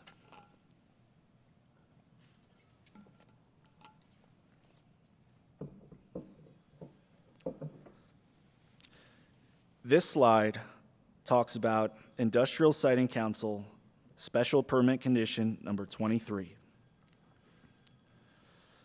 Our commitment to ensuring a safe battery energy storage system started very early on in our permitting life cycle. The first conversation with the DEQ Water Quality Division for the Chugwater Energy Project came at the DEQ all-hands meeting on April 11th, 2025. Local first responder training with Platte and Goshen County fire professionals was held on July 15th, 2025. We had an additional battery energy storage system meeting with an emphasis on battery safety and groundwater safety considerations with the DEQ Water Quality Division on September 22nd, 2025. On November 4th, 2025, the Water Quality Division submitted their comments to the Industrial Siting Division following a holistic review of our battery facility. Following that, the Administrator of the Water Quality Division testified at our industrial siting hearing on November 20th, 2025. On February 11th, 2026, the Industrial Siting Division issued their written order following our hearings in November and December 2025. Included in that written order was Chugwater Energy Project Special Permit Condition number 23. The special permit condition requires the following: a comprehensive BESS emergency response plan, coordination with the Water Quality Division and local emergency responders, and consideration of secondary containment and a groundwater classification, plus groundwater baseline testing. Following the final industrial siting hearing that occurred on December 29th, 2025, we have been extremely hard at work to design and engineer a site that we believe meets the requirements of Special Permit Condition number 23. The Chugwater Energy Project team and I met with the DEQ Water Quality Division on February 19th, 2026, to consult and confer regarding the preparation of the emergency response plan to include the consideration for secondary containment of the BESS facility and the consideration of groundwater baseline or ongoing monitoring. Through this coordination, the Water Quality Division provided feedback supporting the use of a layered design and implementing operational controls to minimize potential water exposure pathways. On April 27th, 2026, Chugwater Energy received approval from the Water Quality Division on our proposed path forward. Following the approval of that path forward by the Water Quality Division, the team and I shared that plan with the Platte County planner the next day on April 28th, 2026. Given that, the next slide will walk through the project-specific items that we will implement according to that DEQ-approved plan. Next slide, please. This site plan shows the best layout, which incorporates that approved water retention containment area. You can see the inverters, battery containers, the proposed on-site water retention area, the proposed silt fence, and the proposed vegetated conveyance swales. conveyance wells. The project has already completed a groundwater classification of local water wells, and we have shared that with Platte County. A groundwater classification is used to identify and document the condition, use, characteristics, and regulatory status of groundwater in and around the project area. This groundwater classification was for wells within a mile radius of our BESS facility. Next, prior to the start of construction, Chugwater Energy will conduct a baseline groundwater well sampling campaign on nearby wells within a mile radius of the facility. A sampling and analysis procedure will be coordinated alongside the DEQ Water Quality Division prior to sampling of those water wells. The purpose of the groundwater classification and the baseline groundwater testing is to establish a baseline of local water wells and use that data to compare against an event that could occur at the Chugwater BESS site. One of the most important aspects of the project's environmental protection strategy is our site grading, drainage, erosion, containment, and filtration design. All stormwater controls will be engineered and stamped by a third-party professional engineer in accordance with best management practices and the applicable engineering standards. The goal of these measures is to prevent runoff, water runoff, or sediment from leaving the site from any event, to ultimately protect water resources. The project includes multiple layers of stormwater and filtration controls, including an on-site water containment retention basin, vegetated swales, and silt fencing. The retention water area is designed to capture and contain stormwater runoff from the BESS yard, providing runoff interception, water quality protection, and on-site containment to prevent uncontrolled discharge. Vegetated conveyance swales will direct runoff away from the equipment and towards the retention water area. Silt fences will also be installed to prevent soil and sediment from migrating off-site. In addition to site grading, the grading plan that is designed to create positive drainage away from the battery and electrical equipment and towards the water retention area. Another key protective feature is that the BESS pad will be elevated at least 12 inches above 100-year, 24-hour flood elevation to prevent floodwater from ever reaching electrical equipment. Our spill prevention strategy includes 3 key plans that address both construction and long-term operations.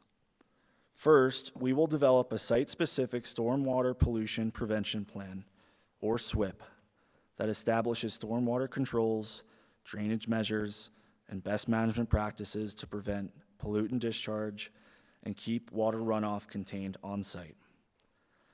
During construction, a construction-specific spill prevention control and countermeasure plan will govern spill prevention for temporary equipment such as fuel tanks and generators, including requirements and spill response procedures. Once the facility is operational, an operations-specific spill prevention control and countermeasure plan will provide long-term spill prevention, on-site water containment, inspection, maintenance, and reporting procedures for permanent equipment. Together, these measures will be integrated into the project's emergency response plan to support ongoing environmental protection and water quality stewardship. Finally, Chugwater Energy will develop an emergency response plan in coordination with first responders and other authorities having jurisdiction for our emergency response plan. This emergency response plan also includes ongoing training for first responders around battery fires going forward in response. Next slide, please.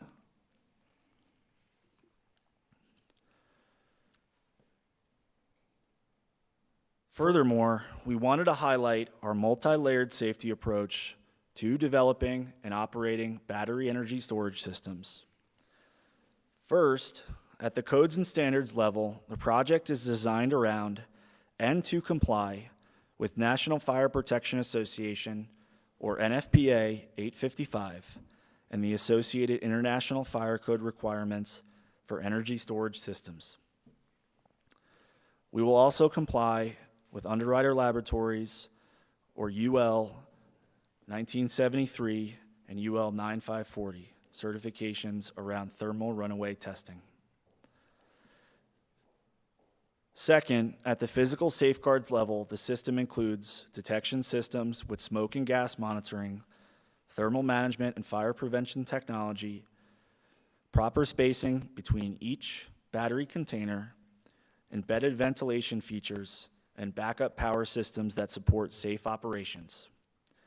Third, at the controls level, the battery monitoring system continuously tracks voltage, temperature, and performance.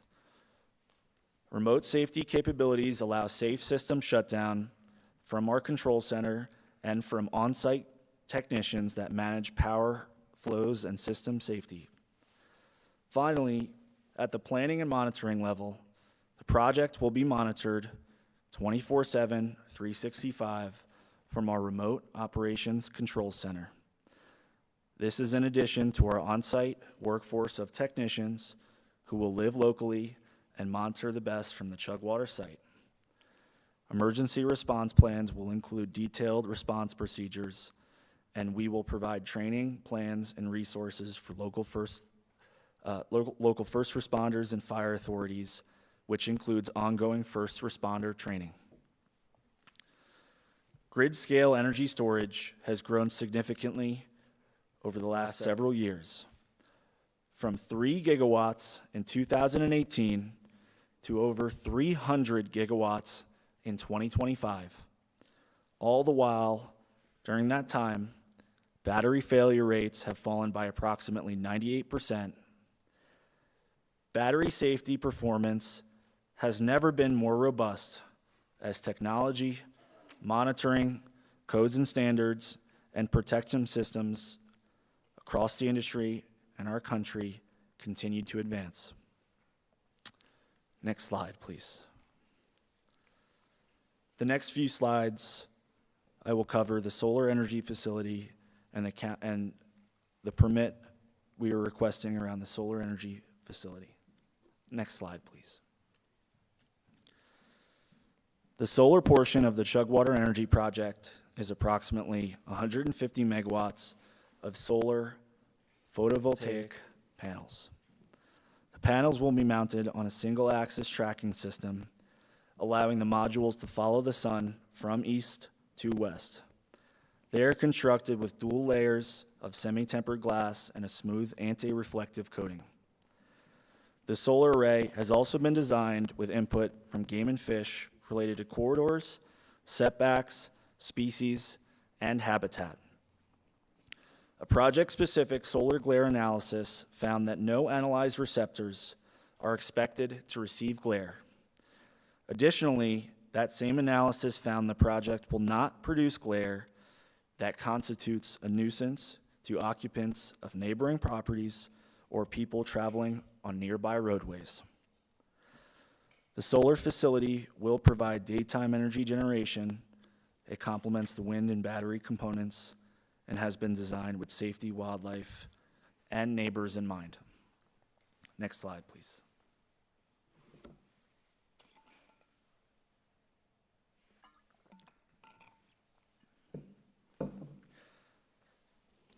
This solar site plan shows how the solar facility is arranged within the larger project boundary. When looking at this site plan, the key point is that the layout has not been arbitrary. It reflects engineering requirements, landowner participation, agency input, county setbacks, environmental considerations, and other factors. The facility is one part of the coordinated Chugwater Energy Project and its layout has been developed to support generation while maintaining its land use compatibility. Next slide, please. Solar panel materials are often a topic of public questions, so we want to address those directly. Solar panels and associated electrical equipment can contain small amounts of certain metals and trace compounds. Our smartphones within our hand or our pocket contain greater concentrations of these materials than solar panels. But those materials are embedded within the panels themselves. They are not free-flowing liquids. The solar panels themselves are multi-layered with layers of glass, metal, and plastic, which are designed for resilience. Even if the panels are damaged by extreme events such as hail, flooding, or fire, those compounds will remain embedded in the panels and do not leach out in any way that poses a threat to surface water runoff, soil, groundwater, humans, or the wildlife. Next slide, please. Finally, I will cover the wind energy conversion system permit and the two related wind requests, the decommissioning depth variance, and the road setback waiver.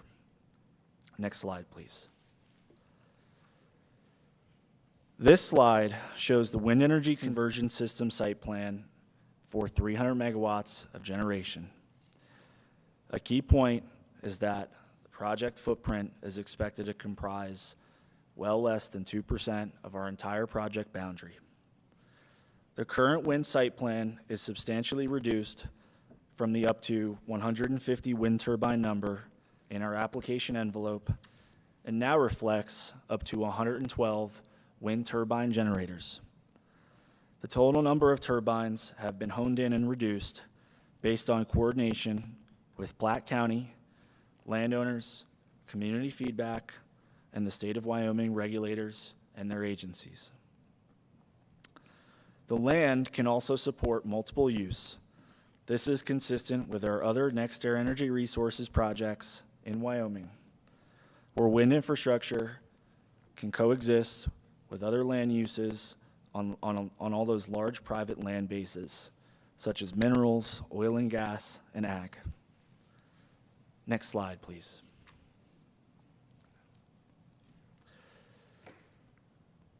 The first wind-related request is the decommissioning depth variance.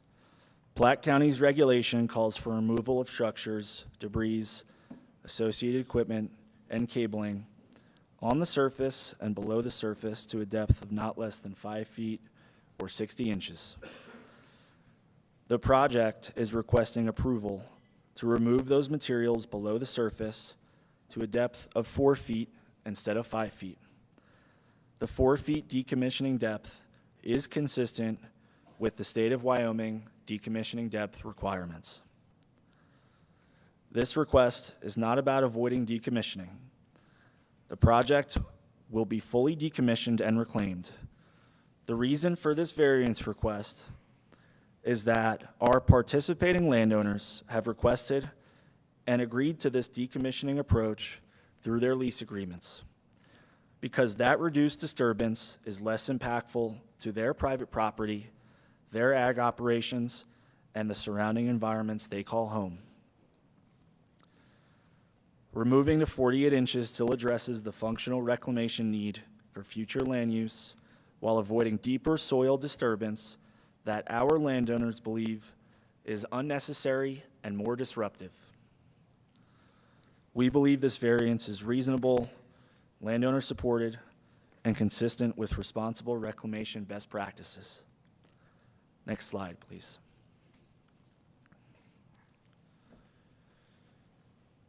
The second wind-related request is a limited road setback waiver for certain turbines near select low-use Platte County rural roads. The roads at question are gravel or two-track rural roads with low traffic volumes. Our explicit waiver request is for 22 wind turbines near 9 Platte County road rights-of-way within the quarter-mile setback. We believe the waiver request preserves the safety purpose of the ordinance while avoiding an unusually large land use constraint and harming the private property rights of our landowners. Next slide, please. All turbines at the Chugwater Wind facility will exceed the state of Wyoming setback requirements of 1.1 times the turbine height, which in our case is 550 feet. The layout also meets or exceeds both industry and our wind turbine manufacturer, General Electric's, guidance of setbacks from public road rights-of-way of 1.1 times the turbine height. I want to note that the closest Chugwater wind turbine is approximately 789 feet away from a Platte County road right-of-way and is outside the turbine fall zone. The risk profile of where our turbines are sited are extremely low because of the rural setting, low traffic volumes, turbine setbacks that we've already implemented, and our company's operating standards, guidelines, and best management practices. To date, there have been over 70,000 wind turbines that have been built and are operating in the United States. The majority of those turbines have been sited at the 1.1 times setback from public roads. To date, with decades of operations, those 70,000 wind turbines have never resulted in anyone being harmed by ice or blades from a wind turbine. A 1.1 times setback for us is 550 feet. We are greater than that, and that setback is protective of public safety. The county's quarter-mile setback, if applied to every road within our project boundary, would restrict approximately 23,709 acres from being used or developed on. As you can see from the table on the slide, that is 2 to 3 times more than comparable Wyoming standards, such as Laramie County, Carbon County, Natrona County, and Converse County. A blanket quarter-mile setback from all roads, which are plentiful within our project boundary, would create a significant land use constraint without materially improving safety. Additionally, both Carbon and Natrona County have the 1.1 times setback, like I mentioned. Next slide, please. So in closing, the Chugwater Energy Project does 4 important things. First, it adds energy to the grid and supports local business growth. Second, it contributes approximately $180 million in meaningful direct Platte County tax benefits. Third, it represents an approximate $977 million infrastructure investment in this community, which will have tremendous positive economic benefits. Fourth, it creates jobs, and the project as a whole will boost the regional economy through the purchasing of local goods and services. But just as important, the project has been developed responsibly. It has been thoroughly reviewed by all 19 state of Wyoming agencies, and the project has been granted a state of Wyoming industrial siting permit. It is supported by all participating private landowners, and it has undergone extensive environmental, cultural, civil, and engineering review. It has been coordinated with federal, state, and local agencies and stakeholders. It aligns with Platte County's development plan of 2008 to 2028.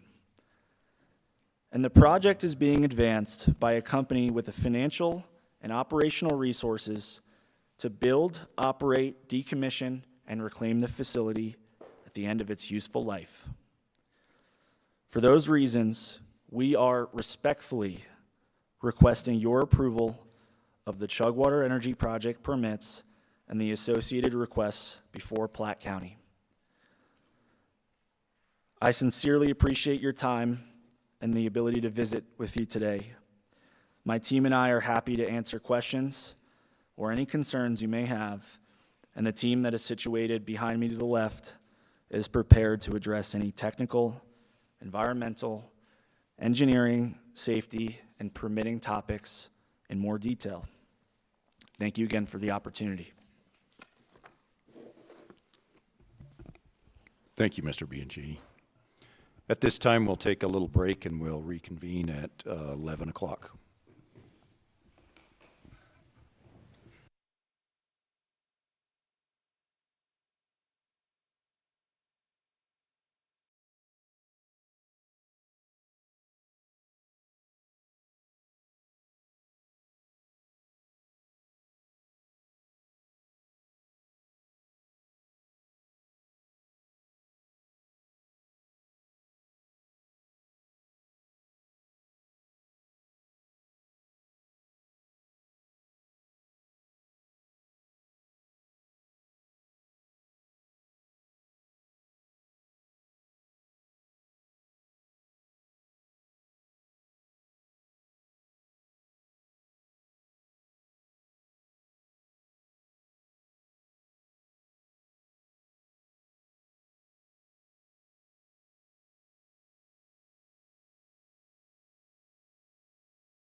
If everybody could find their seat. Thank you.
Okay, at this time, I'd like to open it up for public comment.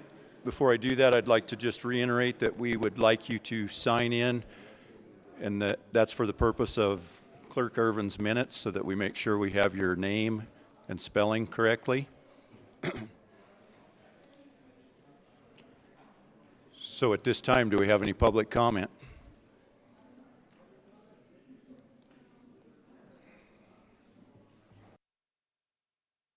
Mr. Chairman, I do just want to reiterate, I know there was quite a bit of conversation going on in the back. We do need folks to sign in before they speak, just to make sure the minutes can be reflected correctly. I want to make sure I have the spelling of your name reflected correctly. And I had one email yesterday requesting that I read their testimony during public comment. Are you okay if I do that? Yeah, I think that's acceptable. Okay, so I received this email. It's from Jeremy Haroldson, and it says, "To the Platte County Commissioners, I am offering this testimony letter today in lieu of an in-person testimony because of my absence at the time of the meeting. I come today to express my concerns for the Chugwater Wind Solar BESS Farm. I have a few concerns that I want to make known today. First is the concern of decommissioning and disposal of old equipment. I would ask you to consider an escrow account approach instead of the bonding approach. I would feel much more confident in the county if the county was the entity responsible for the restoration of the land after the completion of the farm's useful lifespan. The escrow approach guarantees the money will be available at the end of the project's lifespan. Secondly, I would caution you that in this time of drought, that the water consumption for construction of this farm must be closely monitored and regulated. I respect the private landowner's rights in regards to this project and understand that that goes both ways. First, the landowner that wants this farm on their land has a right to have them come in. At the same time, there must be a balance when the action of landowners causes damage or reduction in value to adjacent landowners' property. This balance must be taken into consideration. When we look at the different farms across Wyoming, most of them are located in very desolate, non-inhabited landscapes, and as such, are not in direct conflict with adjacent homeowners. This farm is different in that it is in close proximity to many personal residents. This must be a deciding factor when you bring this project to a vote. I would respectfully request you consider these concerns as you address the acceptance of this wind farm. Respectfully, Jeremy Haroldson.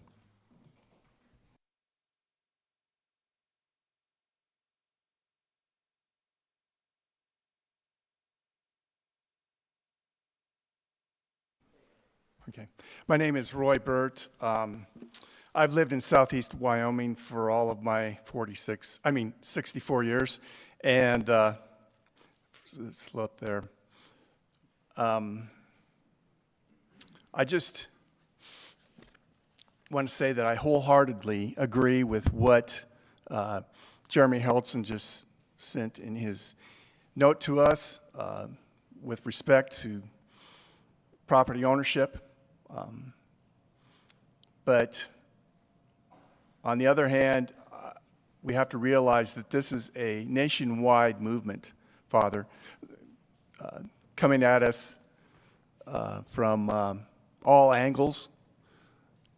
You can tell it's a nationwide movement because when you drive through the parking lot here today, you saw Colorado, Montana, Tennessee, Colorado, Texas, and Colorado rental license plates. I hope you all had a good trip from down south.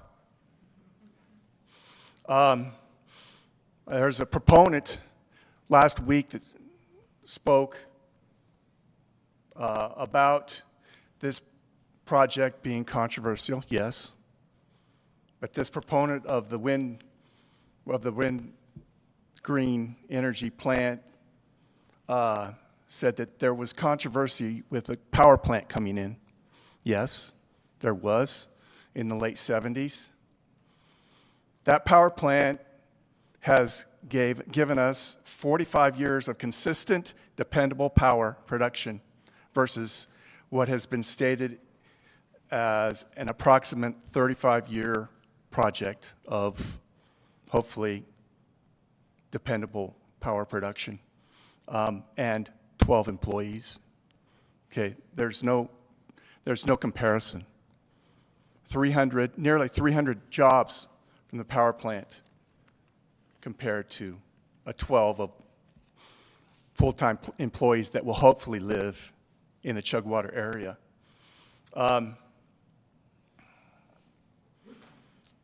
And I'm glad to see that they come a long way in your planning, your initial planning. Stated that you wanted to get rid of the decommissioned materials in the landfill at Guernsey. Boy, that's tough to take. You know, from what I gather, from what's been spoken here, this project was years in the planning, and to come up with, to tell us something like this, that there's decommissioning in landfill in Guernsey, that's tough for me to put complete trust in what NextEra has to say. And a warning to those in the room that lobby for growth at nearly any cost. At nearly any cost. This project is just the beginning. I don't want to be a negative ninny, but there will be projects south of this one. There will be projects possibly slated for in Goshen and, as I said, Laramie County. And, well, anyway, in closing, I hope you have a good trip going back south. Thank you. Did I say my name was Roy Bird? Yes, thank you, All right. Mr. Burt.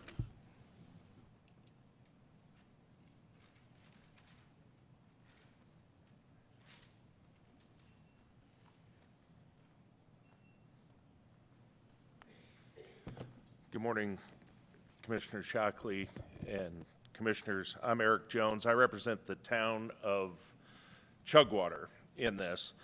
The town of Chugwater supports this project overall. We do have one issue, and the issue is the proposed transmission line just north of the city limits. I did, on May 4th, on behalf of the town, send a letter to the commissioners. I presume you've noted that. The issue, amongst other issues, is typically when one of these power lines come in, it becomes the anchor for the corridor or the rest of them. The town believes this will impact its view shed, which brings residents to the town of Chugwater. With that, the town would like to see the line south of town. We heard at the Planning and Zoning Commission meeting that that was not feasible. We hadn't heard that before, and NextEra has been very good to deal with. Both Ms. Shaner and Anthony, I'm not going to use your last name, Anthony have kept us in the loop of doing things. We've had conversations. I don't think those conversations have stalled. NextEra, or the Chugwater Energy Project, proposes to use special poles. The town of Chugwater, again, just objects to the line being that close to its city limits. We think that this structure that they are putting in needs to be at least 1 mile away from our city limits, which would put it approximately north of the TY exit if they're going to continue on the northern route, and we'd ask that that condition be put into this proposal. I think that meets with the current county regulations. The towns do have some, even though it's a county decision, the towns do have some say in where these projects go. And we'd ask that that condition be put on Chugwater Energy, that the line move at least a mile north with their structures and things of that nature if they stay with the northern line. Otherwise, again, the town appreciates the opportunity to visit with the commissioners, and if there's questions, we can answer those at any time. Thank you, Mr. Jones.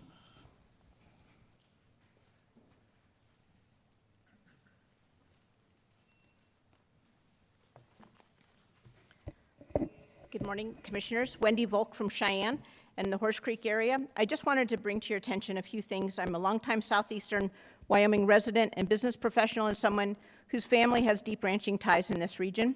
Our family's historic ranch is just located south of Chugwater in the Horse Creek area, and it is going to be proposed of this south of the Chugwater project. We also have another project that you should be very familiar with. I know you discussed yesterday during your county commissioner meeting about the possible impact funding assistance. I would highly encourage Chugwater and its citizens to pay attention to the project. I'll be happy to give that to you. It's a 42,000 acre project for 139 turbines. It's the different project applicant named Repsol, but I'll be happy to share the maps if you would like to see where it is in proximity.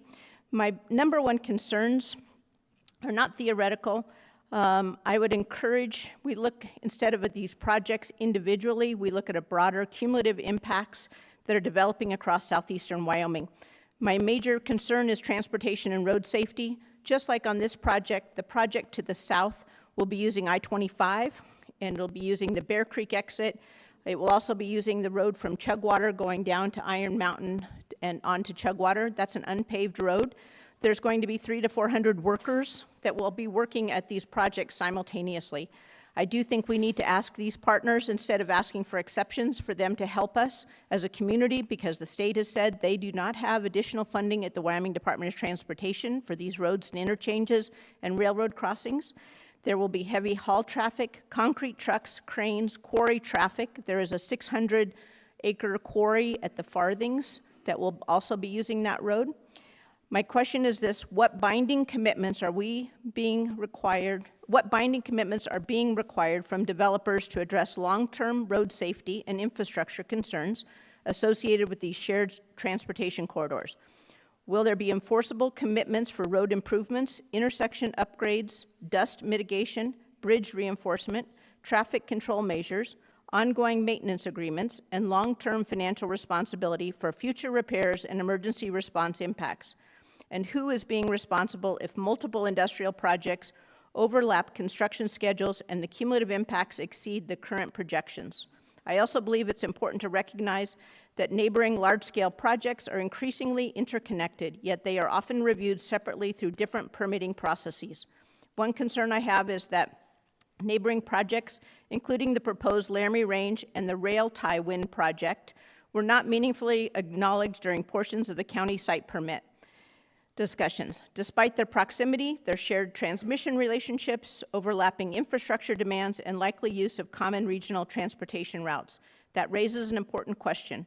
How can cumulative regional impacts be fully understood if major adjacent industrial energy projects are effectively analyzed in isolation from one another? Residents experience the combined impacts regardless of how projects are segmented administratively. If we know that in Laramie County, the county commissioners denied the permit, but the company is still proceeding with the industrial permit. If a local governing body closest to the project footprints concluded that there were still too many unanswered questions, neighboring counties have every right to ask those same questions.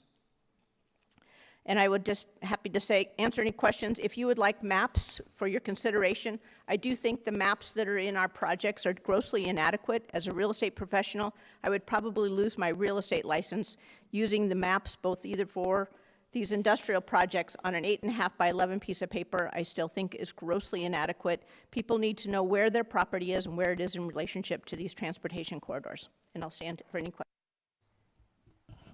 Thank you, Ms. Volt.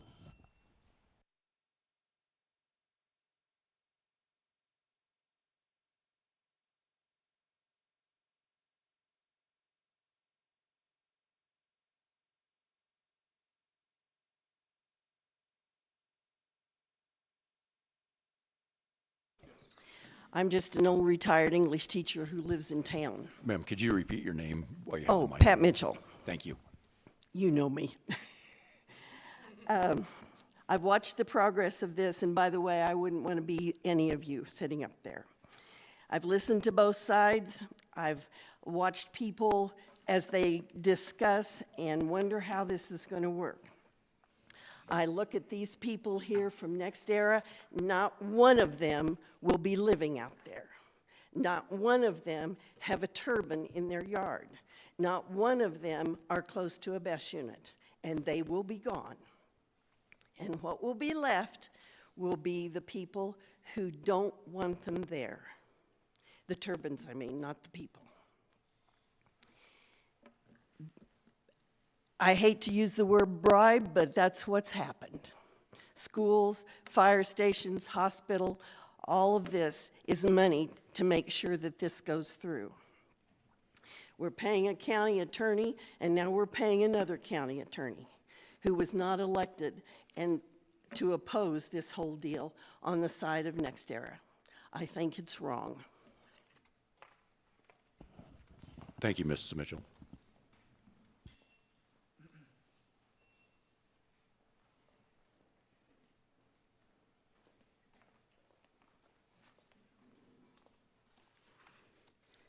Good morning. My name is Letitia Lane.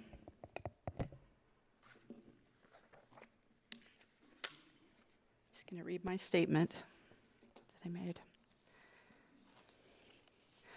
Platte County isn't rich in its purse, having a small tax base, but is very rich in land, wildlife, and patriotic people. Our family moved here, my husband and I and our children, 2 years ago. I was surprised how many other newbies are here. Like us, many have come here to raise their families and open businesses, which have brought new life and economy here. We haven't come here to impose on this place, but to become a part of it, seeking sanity, community, and purpose. Chugwater and Wheatland are small town America. We're surrounded by wide open swaths of land and myriad wildlife. Here in small town Wyoming, we can live a life of quiet opportunity and freedom, or so we thought. I opposed this project. This proposed industrial farm is to be sited on ag land, changing Chugwater into an industrial hub, with wind turbines that are intermittent, having blades that shed fiberglass and kill bats and birds, solar panels that raise temperatures, incur damage from hail, and block wildlife corridors. BESS is an extreme fire hazard that is increasingly happening around the country inside these lithium battery storage containers. When turbines or lithium-ion batteries catch fire, they have to burn out on their own while releasing toxic chemicals into the air, and our precious water will be needed to soak the surrounding areas to avoid fire spread. I'm not opposed to change. Change is inevitable, but not all change is progress. Green energy is a money grab. We all know it. Wind and solar are graced with taxpayer money via tax credits that can be by federal law converted to cash. If this project breaks ground, they know they'll stick it in a time period, within a time period, they'll still get their tax dollars. Participating landowners are being enticed with the promise of future money, overseen by Absentee LLC. There's much talk about protecting property rights, but adjacent property owners can't build on their own land in the vicinity of these proposed infrastructure. And they could be subject to property or bodily damage. We were told by planning and zoning that if non-participating families experience problems like fiberglass shed on their land or damage to their wells, it's their own problem. If residents want protections, they should move into town. NextEra is located across the country, yet you have catered to them and ignored the pleas of numerous constituents. I hope it's not because you're afraid that NextEra might sue you if you don't let them in. I've heard whispers of that concern more than once in your presence among mixed company. We were told that adverse effects on non-participating landowners is a civil matter and not the county's problem, but you, the county, are responsible for permitting this. The safety and protection of our land, residents, and wildlife here in all of Platte County should be paramount. There's been a lot of criticism of infrasound. Infrasound is heavily studied. It's in many areas of the sciences, music, entertainment, and the military utilizes it also. Meeting audible noise requirements is not applicable to infrasound. Infrasound is a mechanical wave that measures below human hearing. Instead of perceived audibly through the ears, these pressure waves can be felt in various parts of the body and in structures. Unlike audible sound, infrasound does not dissipate but can amplify with distance. That's why you don't feel it when you're directly under the turbine. The effect is even worse when more than one turbine's blades sync up. Wind turbines create pressure waves that can affect people in different ways. It can cause nausea, dizziness, headaches, stress, sleep disorder, heart problems, and more. There are also children at Chugwater School. What about their health and safety? You're standing in the gap for a large majority of the community who don't want this. We are more in number than the landowners who are participating in this project. Right now, you have the power to delay this project, even to say no to it. We have a surplus of electricity here. We don't need next year, they need us. We don't need the power, they do, in more ways than one. This project, if approved, is only the beginning. How long will it be before data centers come to? Doors have been knocked on already, not far from this very building. Our community is filled with entrepreneurs. Maybe they need encouragement and help to get started. We can create more local businesses, court needed outside industries, and advertise our beautiful lands to both residents and travelers. Please choose preservation over payouts, peace over profits. Despite initial blatant handouts, this project is not a means to a prosperous economical end. It is the beginning of a fearless foothold of green industry that craves expansion and domination. If this project is approved, the land will never be the same. The wildlife will be affected, as will the people. Platte County can benefit from coming together as a community to discuss creating or bringing industries, big and small, into our county that truly grow and benefit us all. We can find ways to grow without selling out or degrading the people and the land that we love. Thank you. Thank you. Thank you, Ms. Lane.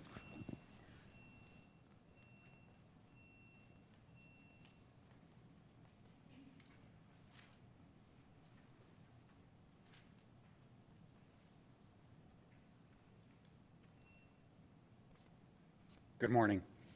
My name is Mickey Galuzzo. I am one of the 30 landowners. I served 20 years in the Air Force, retired in 2011. On my first deployment to the Middle East, I had a lot of extra time and I got really excited about wind. We bought the property in 2007. Unfortunately, we signed with Pathfinder and they went bankrupt. We have been excited about the wind possibility since before we bought the property.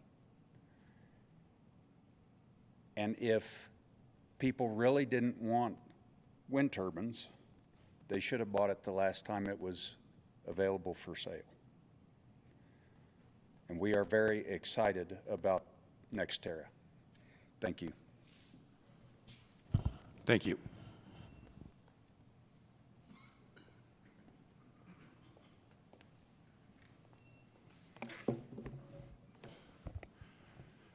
Good morning, Commissioner Shockley, Commissioners. My name is Chris Brown. I represent a Wyoming organization called Powering Up Wyoming. We're a Wyoming grassroots organization that supports renewable energy alongside our traditional energy sources, with the idea that for Wyoming to remain an energy leader, we need to embrace all available resources as a state. Mr. Chairman, I just want to make a couple of brief points. And as a quick side note, I am traveling the state for work this week, and so I did come in a rental. I'm a 28-year Wyoming resident, so for the sake of notice. Mr. Chairman, every single one of the projects, this one included, goes through the industrial siting process, and that process requires years of effort millions of dollars, and large teams of consultants to properly prepare an application. Compared with other states, Wyoming's process is among the most rigorous in the nation. And so these projects are not put together willy-nilly. It takes serious commitment and years of dedication to work through all of it. They go through 19 state agencies to earn that industrial siting permit. As just one example, last year at the Industrial Siting Council meeting, the Game and Fish was questioned about their involvement in the industrial siting process, and they testified that approximately 325 hours goes into each project. That's one of the 19 agencies. Mr. Chairman, it's our position that the economic benefit for Platte County is significant, as outlined by NextEra in their slide presentation. That's no small matter when we think about the fact that local government budgets are under pressure from the 25% property tax reduction that was passed earlier this year, and with the additional potential 25% reduction that is on the ballot this fall. That's something to really take into consideration. Chairman Shockley, I read an article last week in Wyoming News that suggested that some ranch owners and landowners are having to sell off their cattle early this year because of the extreme drought. Everybody in the room knows we're in a real bind with water this year. This project would provide 30 landowners drought-free lease payments that helps them keep their land whole, helps them keep the next generation on the property, helps keep the property in ranching, but most importantly, Mr. Chairman, it honors their private property rights to develop their land as they best see fit. We think this is a good project moving forward. We greatly appreciate your consideration, and I'm happy to answer any questions. Thank you, Mr. Brown.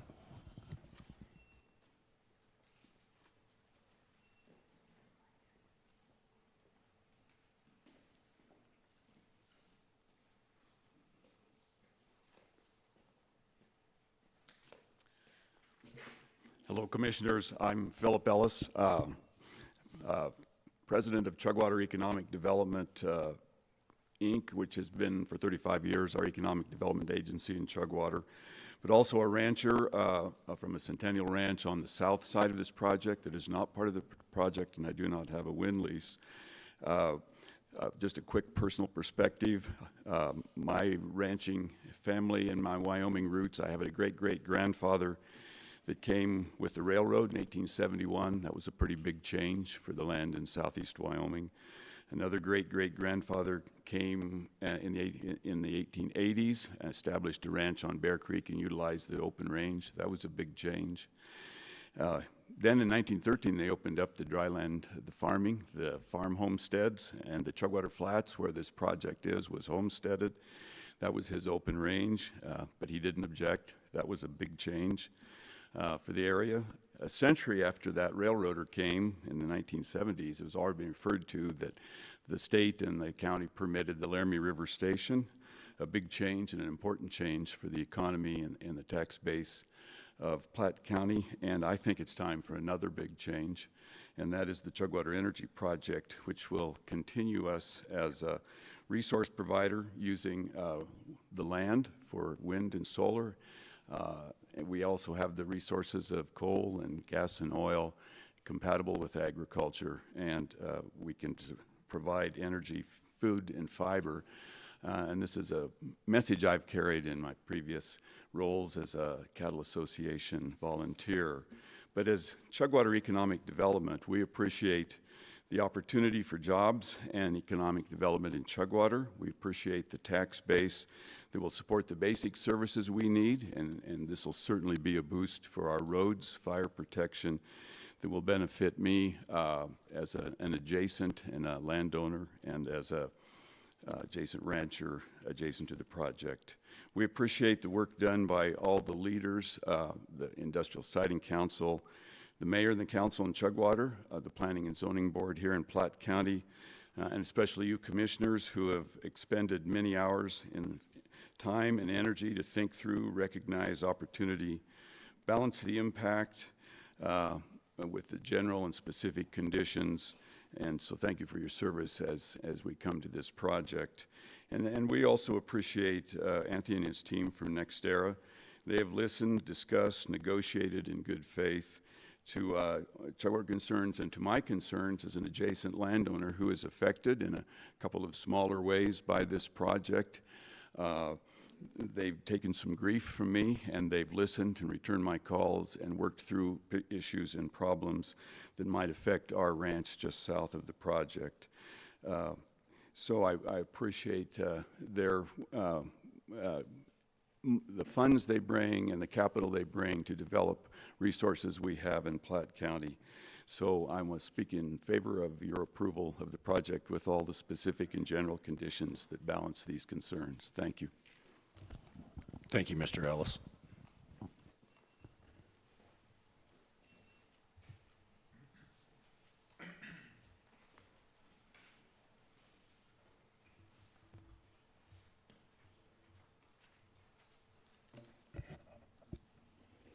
Good afternoon, Mr. Chairman, members of the Commission. My name is Cindy Delancey. I'm a Platte County landowner and a Platte County taxpayer. I'm here in my personal capacity and on behalf of my family. My husband, Dave, and I have 2 children, a daughter who's 23 and a son who's 20.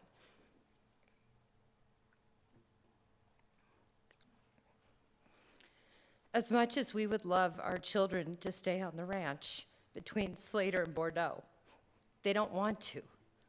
This is what we hear from many of our children in this age group. They feel that Wyoming just doesn't have what our kids today want.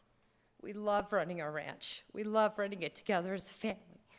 We work really hard on the land, and we work really hard to be a good neighbor. We invest every dollar we have into improving our ranch, but sometimes everything you have is not near enough. Being in agriculture is hard. Cattle prices are high, but so is everything else. Tractor prices have doubled. Drought conditions make it impossible to grow hay, and to try to buy it is just more expensive than ever. Things just don't pencil out. Pickup trucks to haul our stock are over $100,000. Fertilizer purchases is non-existent. My point is that people have reasons to make the choices they make for their land. Landowners know what is best for their land, not the government. Making a living in agriculture alone is very, very different. Landowners often need to diversify and find other revenue streams. I support the landowner's decision to work with the applicant on this project. You've heard that this project comports with your own rules and regulations. These rules and regulations that are governing our proceedings today were passed with input from members of the public in this room. Before that they were enacted, the public has set the rules of which this matter comes before you. So I really ask and encourage you to focus on the evidence and the testimony before you from the applicant, and that all procedural safeguards have been adhered to, as opposed to emotional outbursts with national talking points. Questions and inquiries are fantastic. That is what is the cornerstone of our process. Bullying, accusations, and hurtful talk is not. I ask that this commission honor the will of the landowners to move forward with the project on their land and approve the permits currently before you today.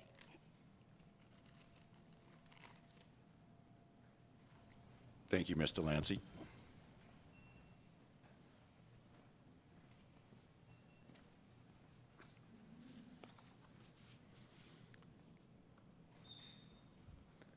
Chairman Shockley and Commissioners, I'm Dan Kirkbride from Chugwater.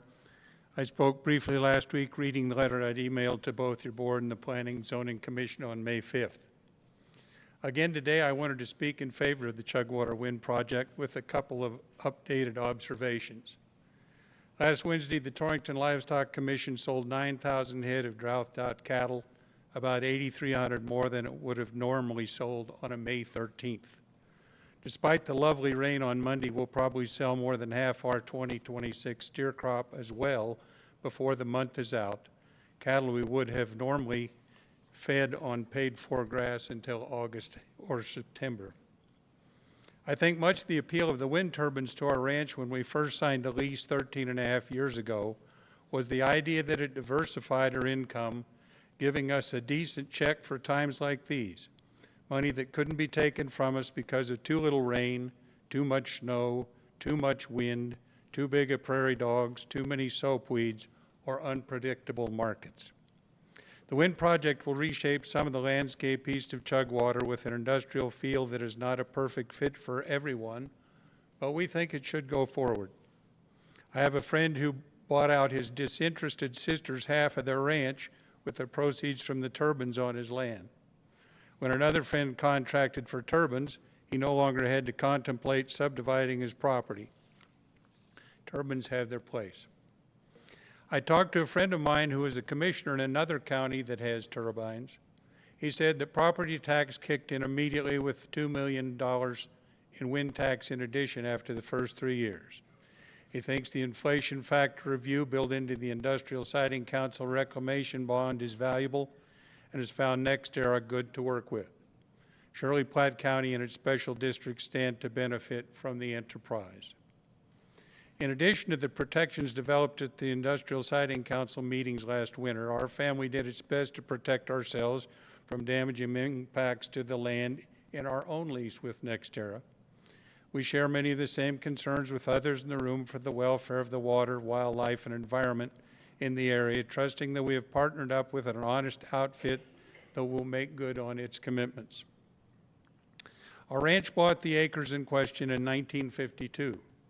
I remember first helping drive steers up from Laramie County not so many years later at age 9 on a horse named Lady. The curtains are now drawing closed on my era. I wish you the best as you consider plans that are fair and foresightful for the end of my generation and the future sets of families who will inhabit and steward the land. Thank you. Thank you, Mr. Kirkbride.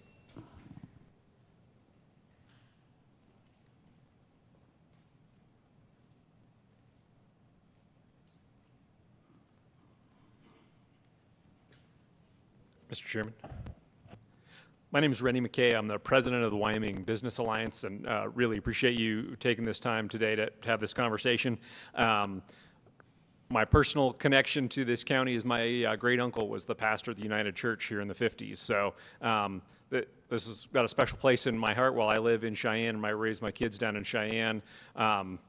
Making sure that Wheatland and all the communities of Wyoming thrive is really one of the missions of the Wyoming Business Alliance.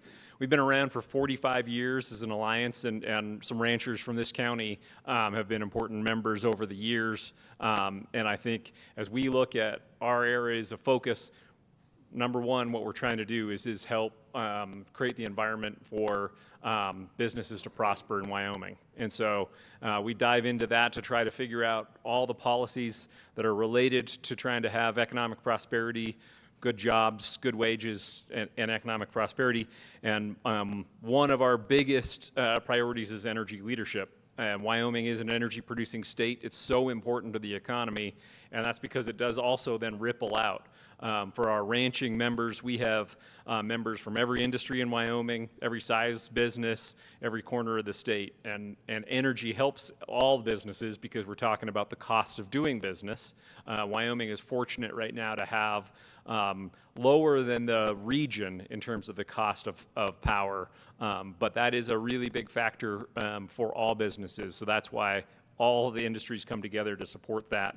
And then certainly as you look at this issue around agriculture, right, and a lot of the rest of the state, you probably know some folks who were lucky enough to get an oil rig or a gas pump on their property and what that meant to their future. So that's why we support energy leadership, is we produce energy for the country. It also then ripples out to help other industries and businesses and families.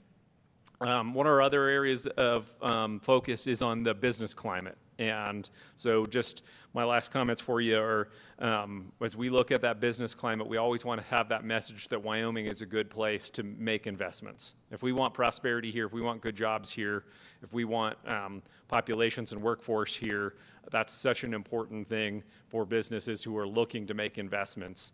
And so business climate looks at regulations, it looks at taxes, but a big part of it is not that everybody wants a break. We're one of the few states in the country that has a tax on wind, and yet we still do have companies who are looking to make that investment here. Our taxes on oil and gas are particularly high compared to our neighbors, but still, when we have other factors in our business climate, we can get investment here.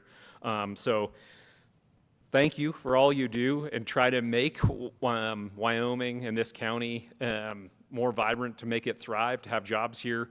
We're just looking at economic data for Platte County. The population here is declining.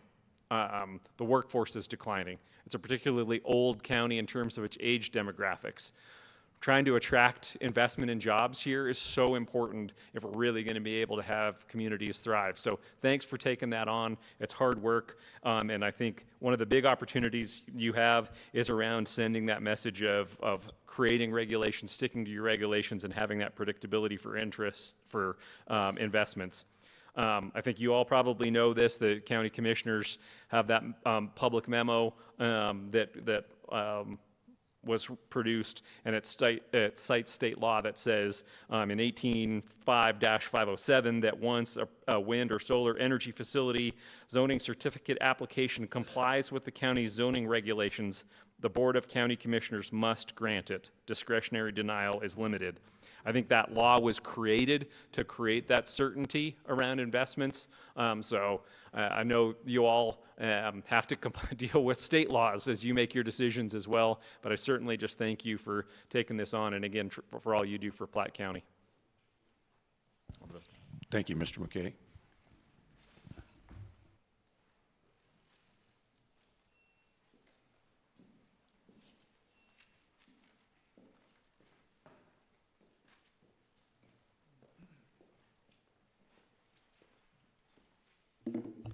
Joshua Hopkins, Mayor of the Town of Chugwater.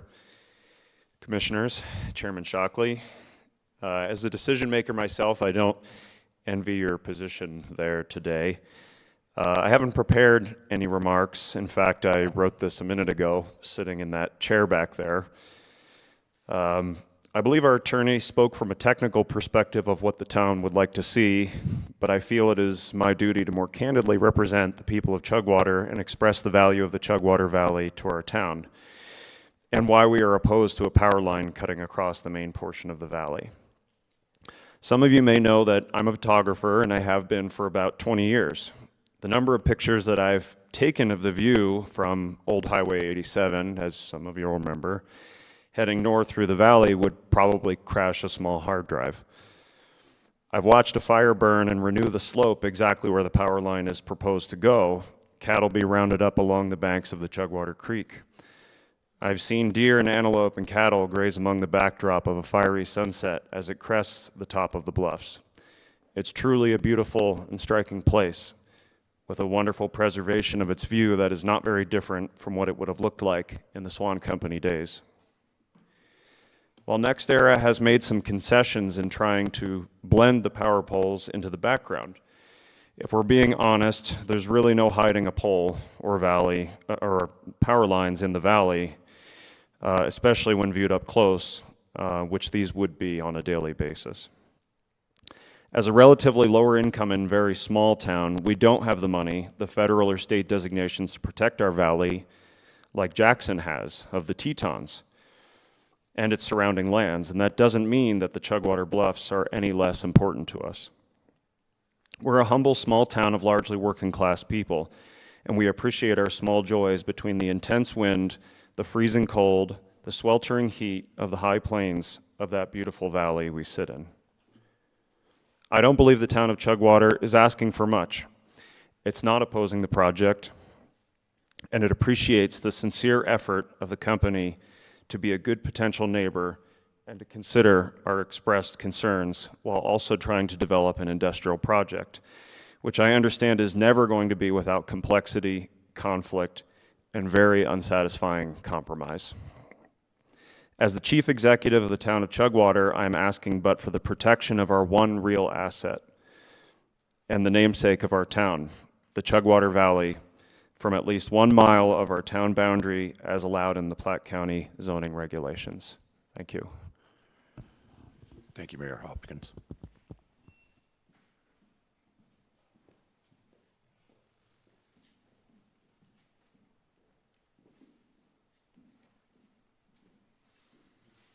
Good morning.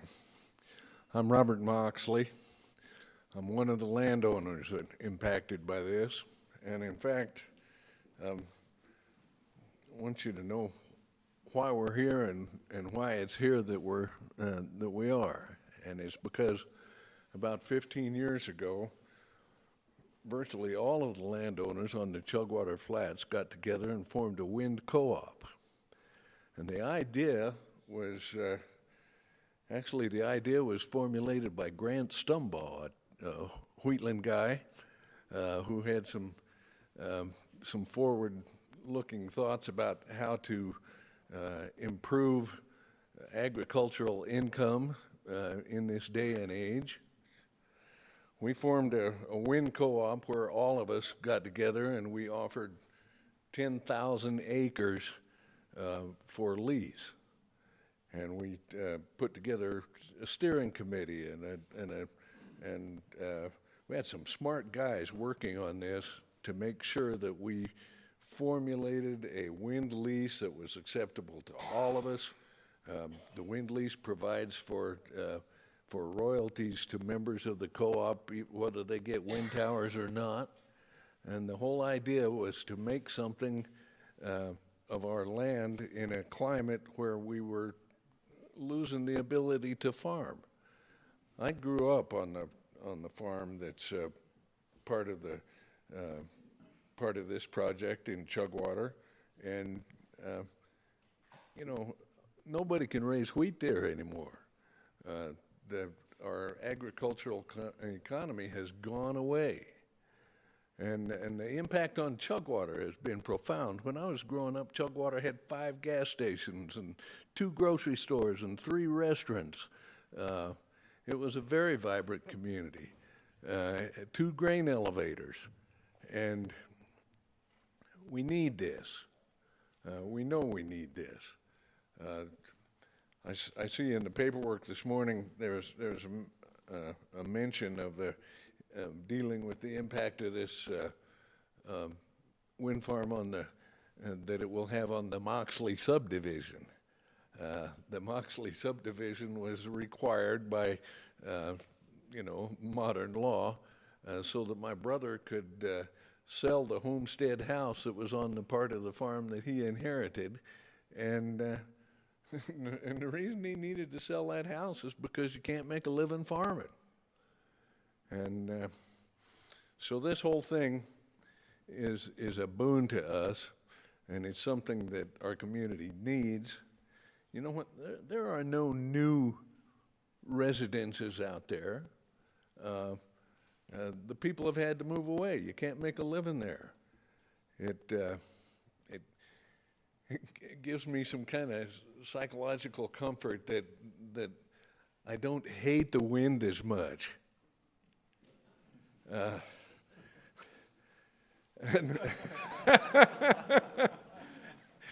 Not as much, at least.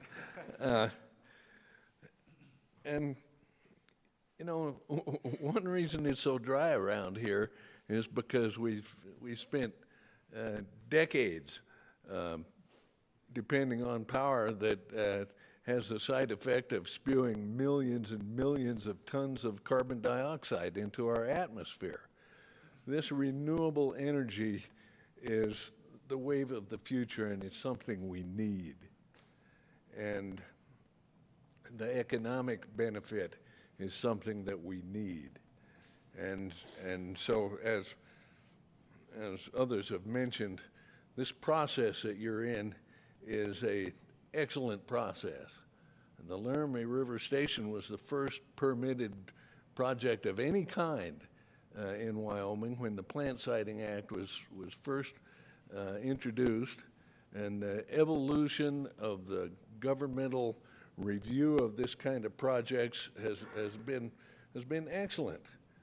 So it's really just a matter of dotting all the I's and crossing all the T's. I have to tell you, I think NextEra they're the best in the industry. I have had a lot of exposure to this kind of projects, and you know, I think that's just a fact. And so it's a great opportunity. It's something we shouldn't let go away. Thank you. Thank you, Mr. Moxley.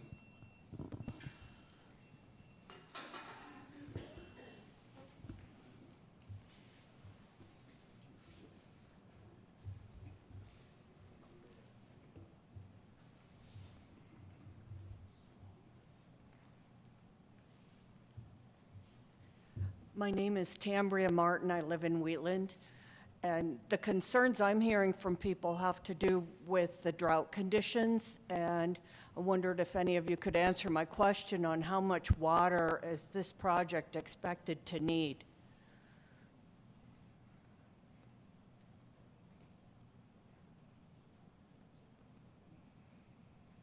I do think it's a valid concern that people have, being as we're in a drought time, and you should, before you approve a project, actually take that into consideration.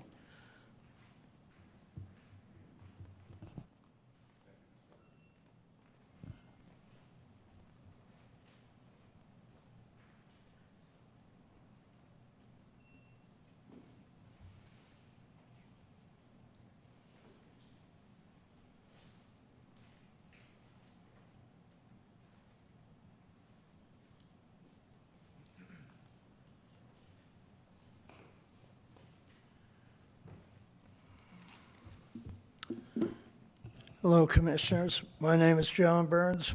I ranch down at Chugwater. I'm a current town council person, and I'm a past mayor.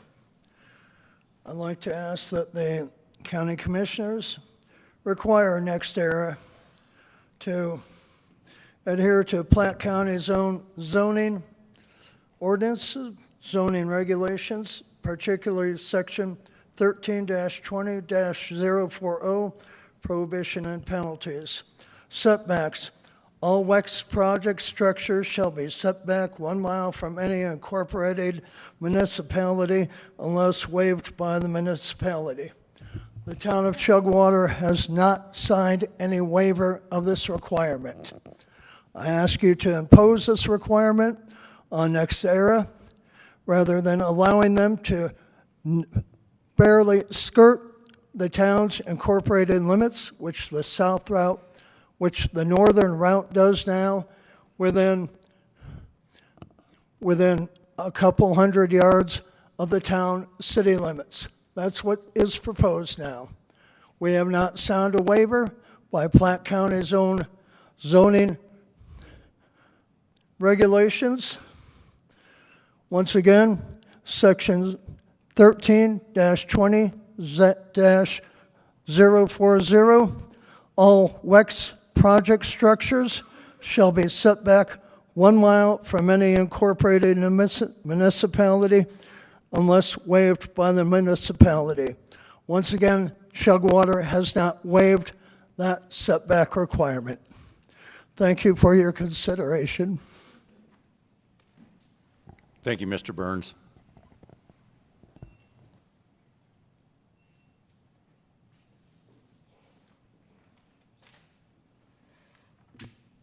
Wow, I'm nervous. Hello, everybody. My name is Scott Harmon. I do not currently live in the area affected by this project, but I do own property within a mile, and I feel that my property would be adversely affected if this project goes through. I am adamantly opposed to it for several reasons. First off, I do not believe that wind and solar are viable sources of power generation for main grid applications. I do feel that they do have a place, such as off-grid homesteads, stock tanks, etc. Second, the health and safety risks associated with industrial wind turbines, solar fields, and BESS systems should not be ignored. The fact that this body and planning and zoning have done so is extremely alarming to me. On the surface, it looks like you all are ignoring the facts in lieu of a big payment rather than the health and safety of the community. We asked for a greater setback and full containment for solar fields.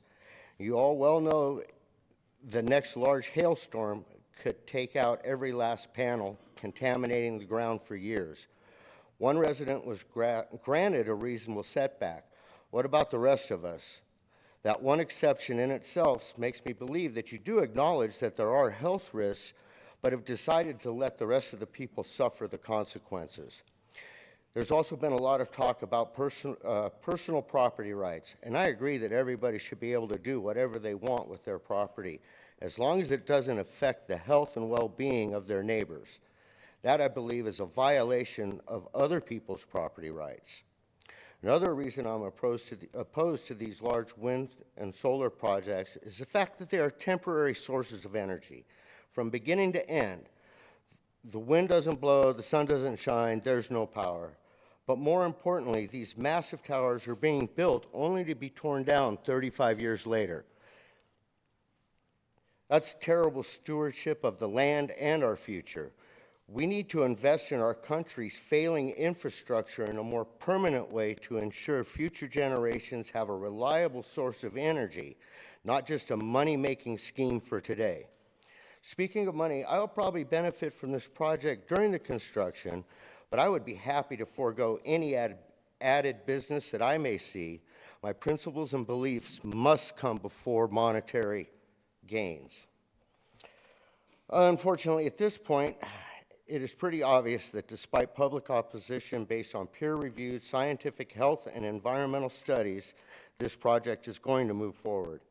If so, I would like to submit to the decision-making bodies that provisions be made so that decommissioning of this project at the end of its life will be guaranteed. These large energy companies protect themselves by setting up LLCs. I would like to see Platte County do the same. I would suggest a sinking fund be set up with actual money, not a bond, by the entity that is based on the cost today and being in control by Platte County so that the turbines, solar panels, and BESS can be decommissioned. Yes. I do not want Platte County to be like numerous other places in the country that have had and or are dealing with equipment that is unable to be removed because the bond covered only a fraction of the cost. The LLC that covered the project goes bankrupt in worst case scenario, and the community and the landowners cannot afford the hundreds of thousands, if not millions of dollars to remove them. Thank you. Thank you, Mr. Harmon.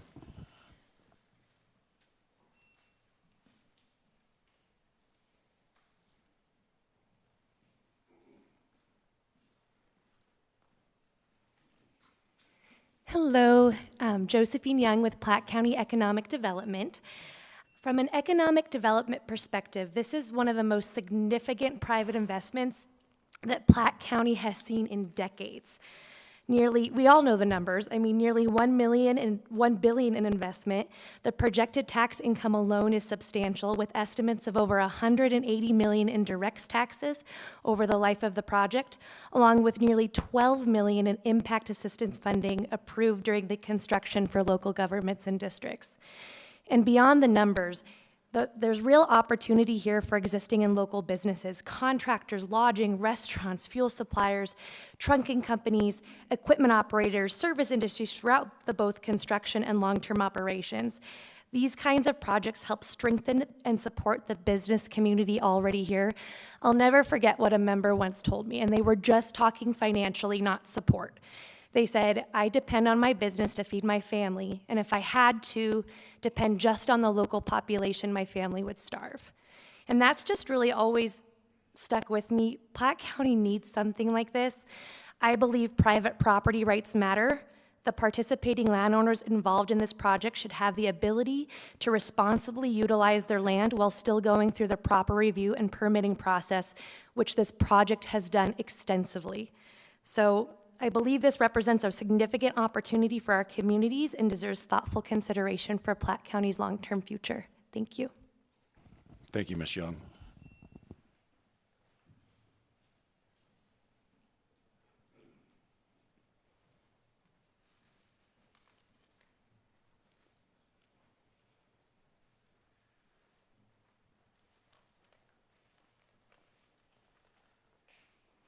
Hello, everybody. My name is Brooke Brockman, and I'm coming to you as a 5-year-old little girl that moved to this country, moved to the Flying X, and loved to ride my pony, pigtails flying.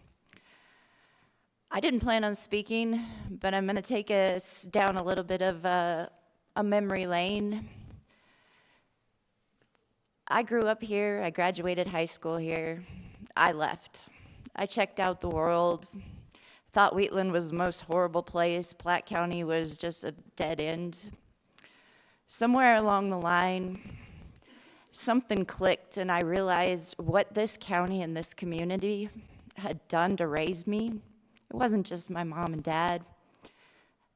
It was this entire community, and we have an extremely amazing community, let alone living in a country where we are able to come and voice our opinions, have discussion, and end up at something that's good for the whole.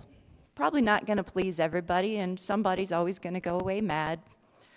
I seem to do a good job of that sometimes, of making people mad, just because I do like to have a discussion. My dad told me growing up that I was kind of a snot-nosed teenager, and I was in trouble, and I was told, are you going to follow everybody off the cliff, or are you going to stand up?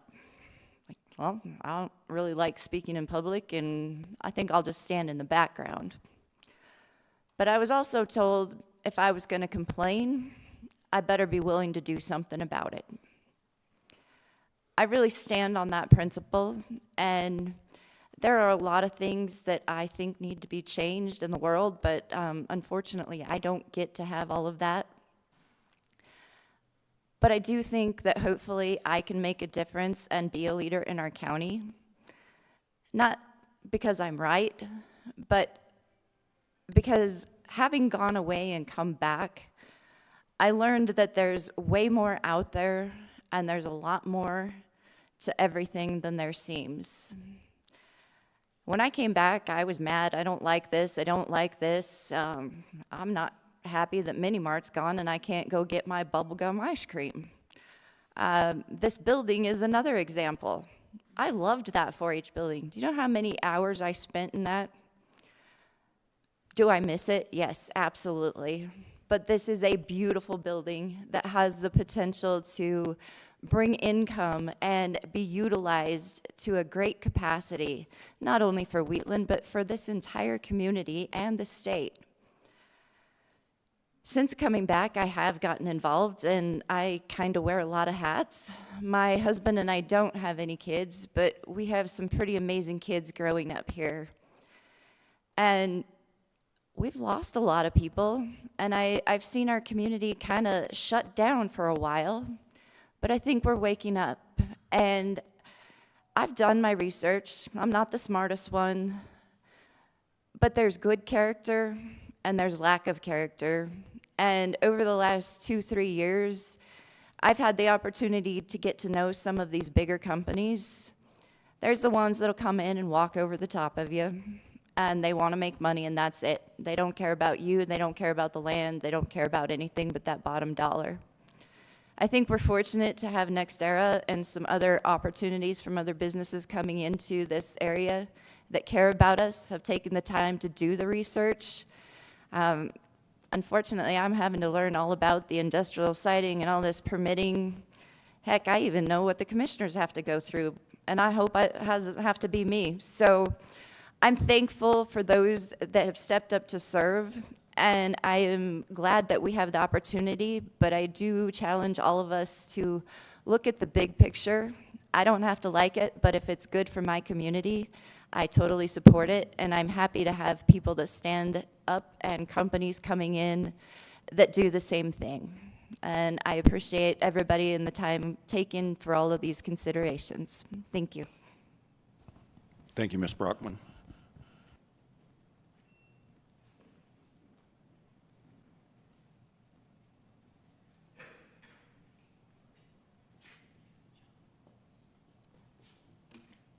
Good day, Commissioners.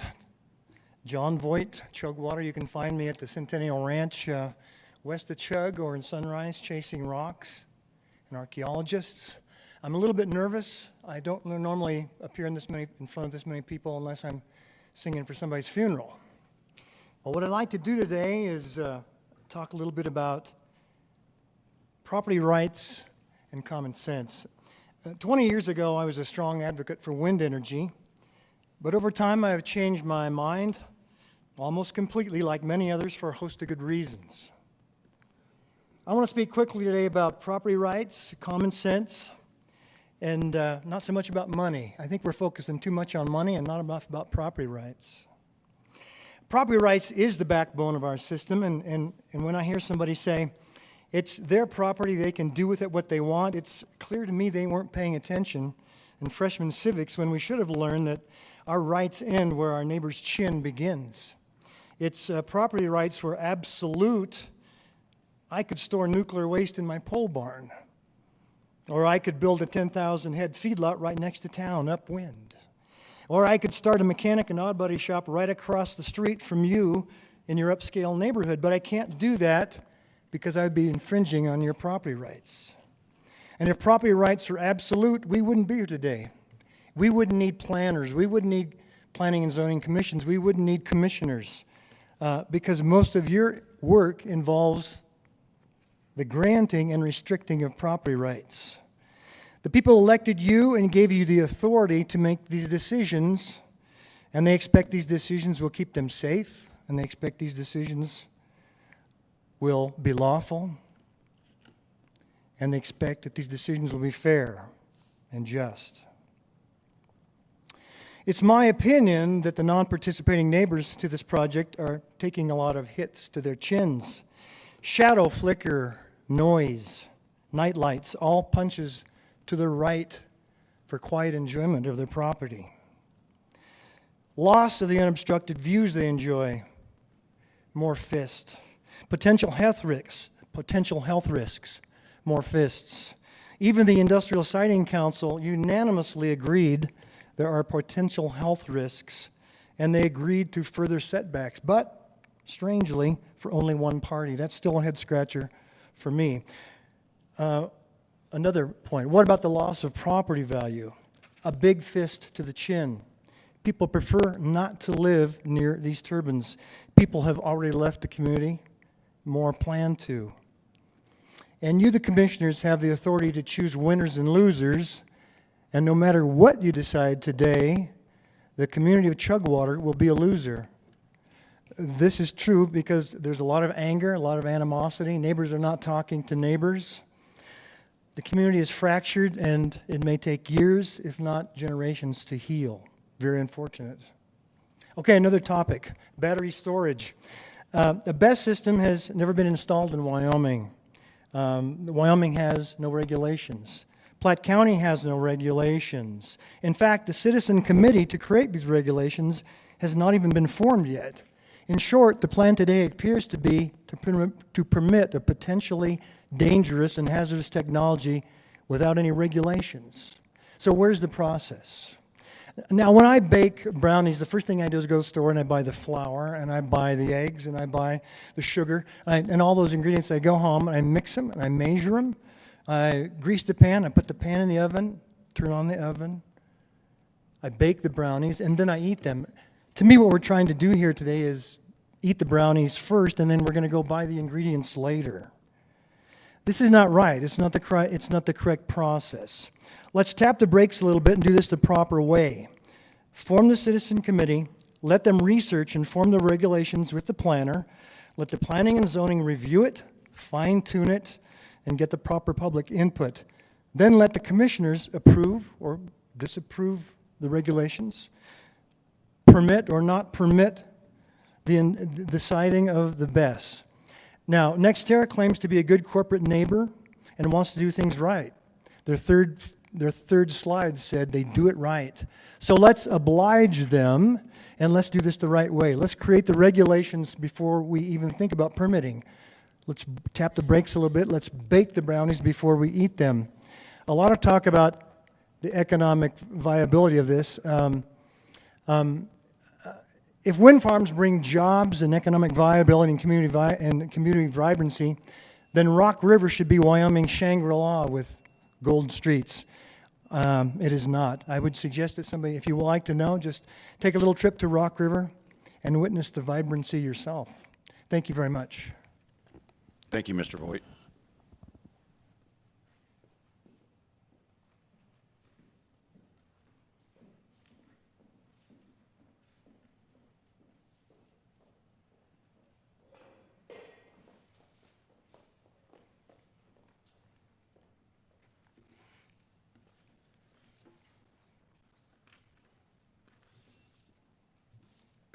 First of all, I don't know how to go after brownies. I'm hungry. Good morning, gentlemen. As you know, my name is Tresha Cancino, and I, like you, wear many hats in this community. Today, I am here as the CEO of the Platte County Chamber of Commerce in support of responsible investment that helps Platte County from simply surviving to flourishing. To flourish means to grow, strengthen, and regain life. For communities like ours, that means creating opportunity, supporting our schools and emergency services, and giving the next generation a reason to believe there is a future for them here. Platte County cannot afford to stand still. We are a proud, hardworking community, but we are also facing real challenges. Declining population, limited workforce, aging infrastructure, and a shrinking local economy.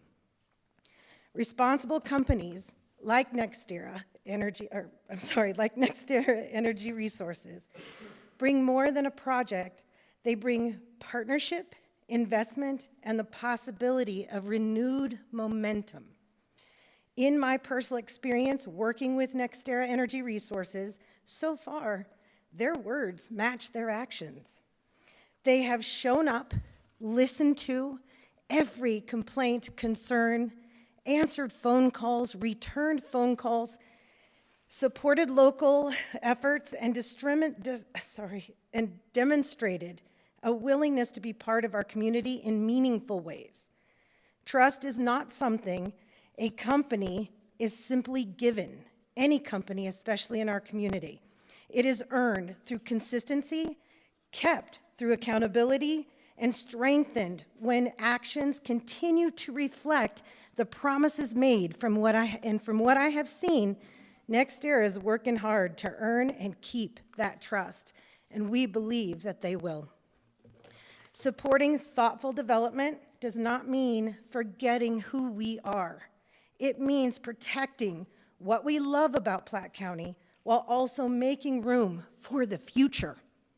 If we want our community to flourish, we must be willing to consider opportunities that help us grow stronger, more sustainable, and more prepared for what comes next. We ask that you approve this project. Say yes to our youth coming back. Say yes to a stronger, flourishing Platte County. Thank you, gentlemen. Thank you, Ms. Cancino.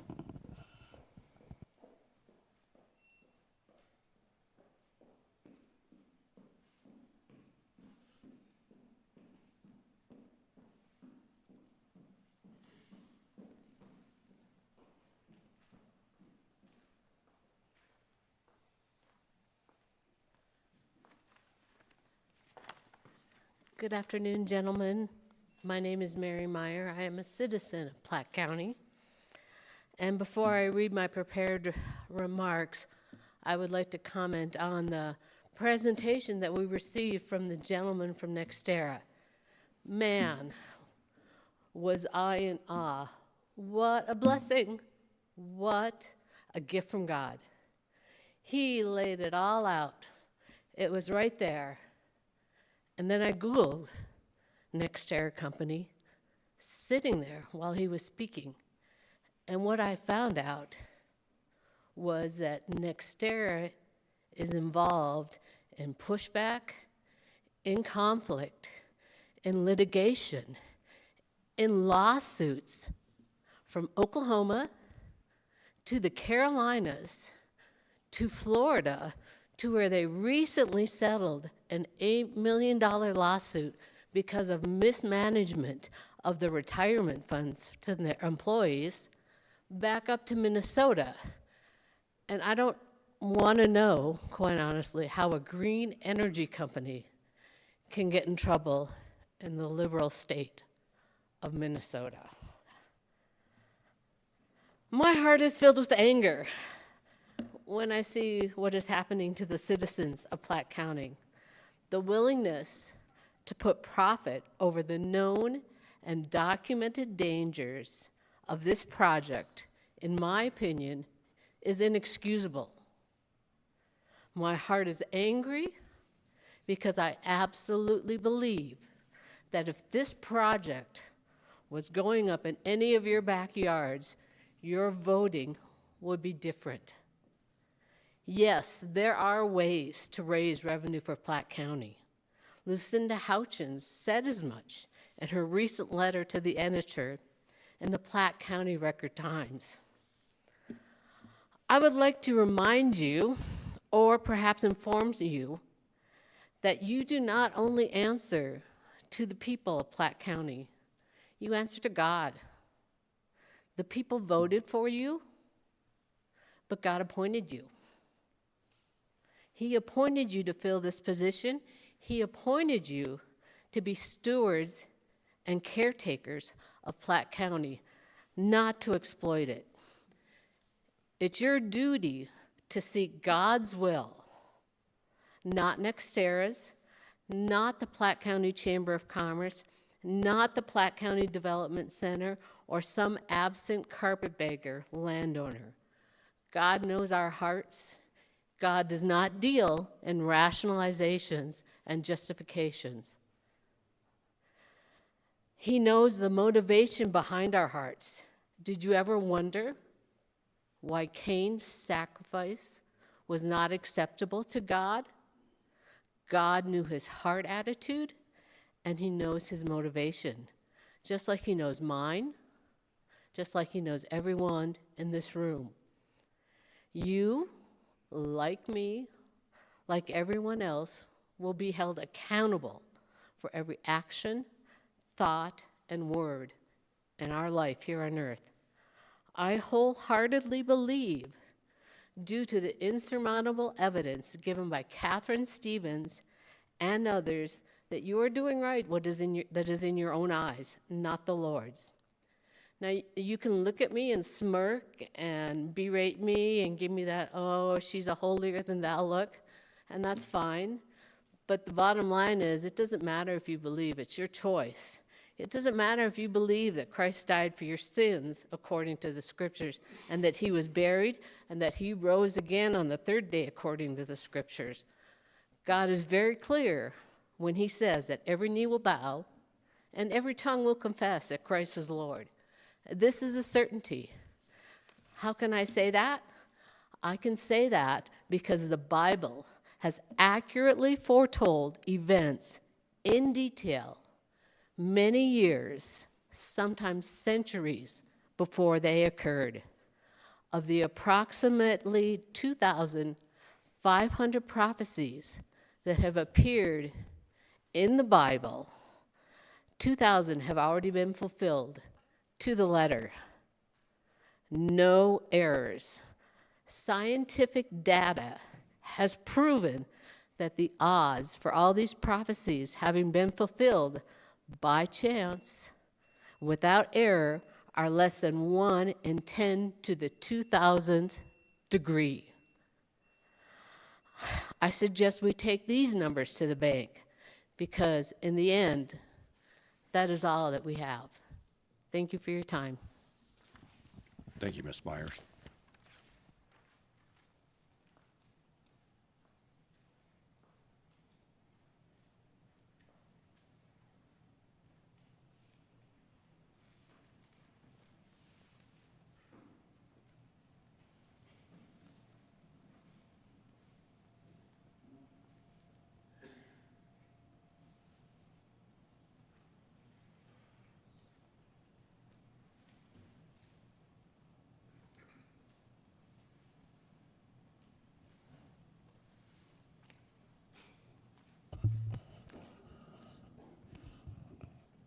I'm Dennis Baker, a fourth-generation farmer. My great-grandfather was one of the pioneers west of Wheatland on an irrigated farm. I agree that for people who have not lived here for the last 50 years, who have not made a living on the farm for the last however many years, I can see why they would think you can't make a living here. You need extra income. You need all of these other things. Those are certainly nice. I would appreciate extra income as well. But that's not necessarily a good reason to have this project. Concerning the secondary containment and the water baseline and monitoring, on April 20th, NextEra responded to special condition number 4 and number 23 from the Industrial Siting Council. I don't want this to be submitted prior to the beginning of the operation. I would like this submitted to before any of the dirt is turned. As was stated by Anthony Biachini and Jeff Collins, that there is a signed agreement with DEQ, water quality. I have seen no proof of this. Doesn't mean it doesn't exist. It means I haven't been able to find it. We have seen the proposal by NextEra to DEQ, but not a signed agreement. The secondary proposal by NextEra is for rainwater. It's not for contaminated water from a thermal runaway. I'm not complaining about rainwater on my land, but a dirt swale dumping into an unlined pit is not a plan for chemical contamination of the water. In the case of collection of contaminated water, it's a concentration of the contamination in a non-lined pit. The Perth, Australia thermal runaway is a great example of what could happen during a thermal runaway. And afterwards, as they tried to collect the contaminated water, since the water that's sprayed for the cooling purposes is on a building that's either 3 to 10 feet apart from where the actual fire is taking place, I contend this proposal is not a satisfactory solution. The proposal for groundwater testing and monitoring is by checking existing wells within 1 mile of the best site. I can think of 2. NextEra needs to drill wells specifically for obtaining a baseline for continued monitoring, and it needs to be on a perimeter around the facility. Having seen no evidence of a signed document from DEQ, the Water Quality Division, agreeing to any of these proposals do not address the intent of special condition number 23. Do you think these issues are important? DEQ requires containment for diesel, gas, and oil, not nearly as toxic as lithium ion. I'm just a farmer, but I know enough to keep potential contamination off of the bare soil, and especially to not dump it into an unlined catch pond 60 feet to 100 feet above my drinking water irrigation water, and livestock water. Planning and zoning should not have let this slip by, and neither should you. NextEra is pouring millions of tons of concrete under their wind towers. How about a few thousand tons of concrete under these batteries and other electronic equipment to actually protect the people we are forcing this upon? You may be facing this problem, you may be forcing this project on top of our community, but at least accept your responsibility to protect the people who live here. Require number 23 and number 4 to be responsibly addressed now, before the approval of the permit, not after the damage is done. If the worst happens and this becomes a civil matter, who will be responsible? NextEra for submitting an inadequate proposal, or you for accepting it? Thank you. Thank you, Mr. Baker.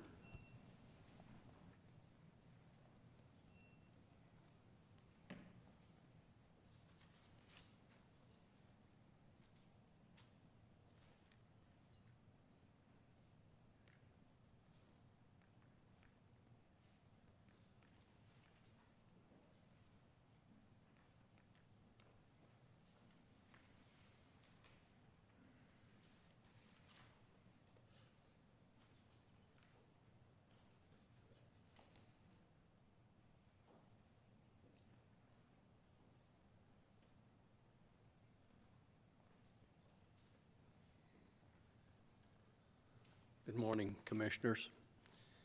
Is this on? Yes, it is. Thank you for your time and efforts and processes that have brought you to this point of decision.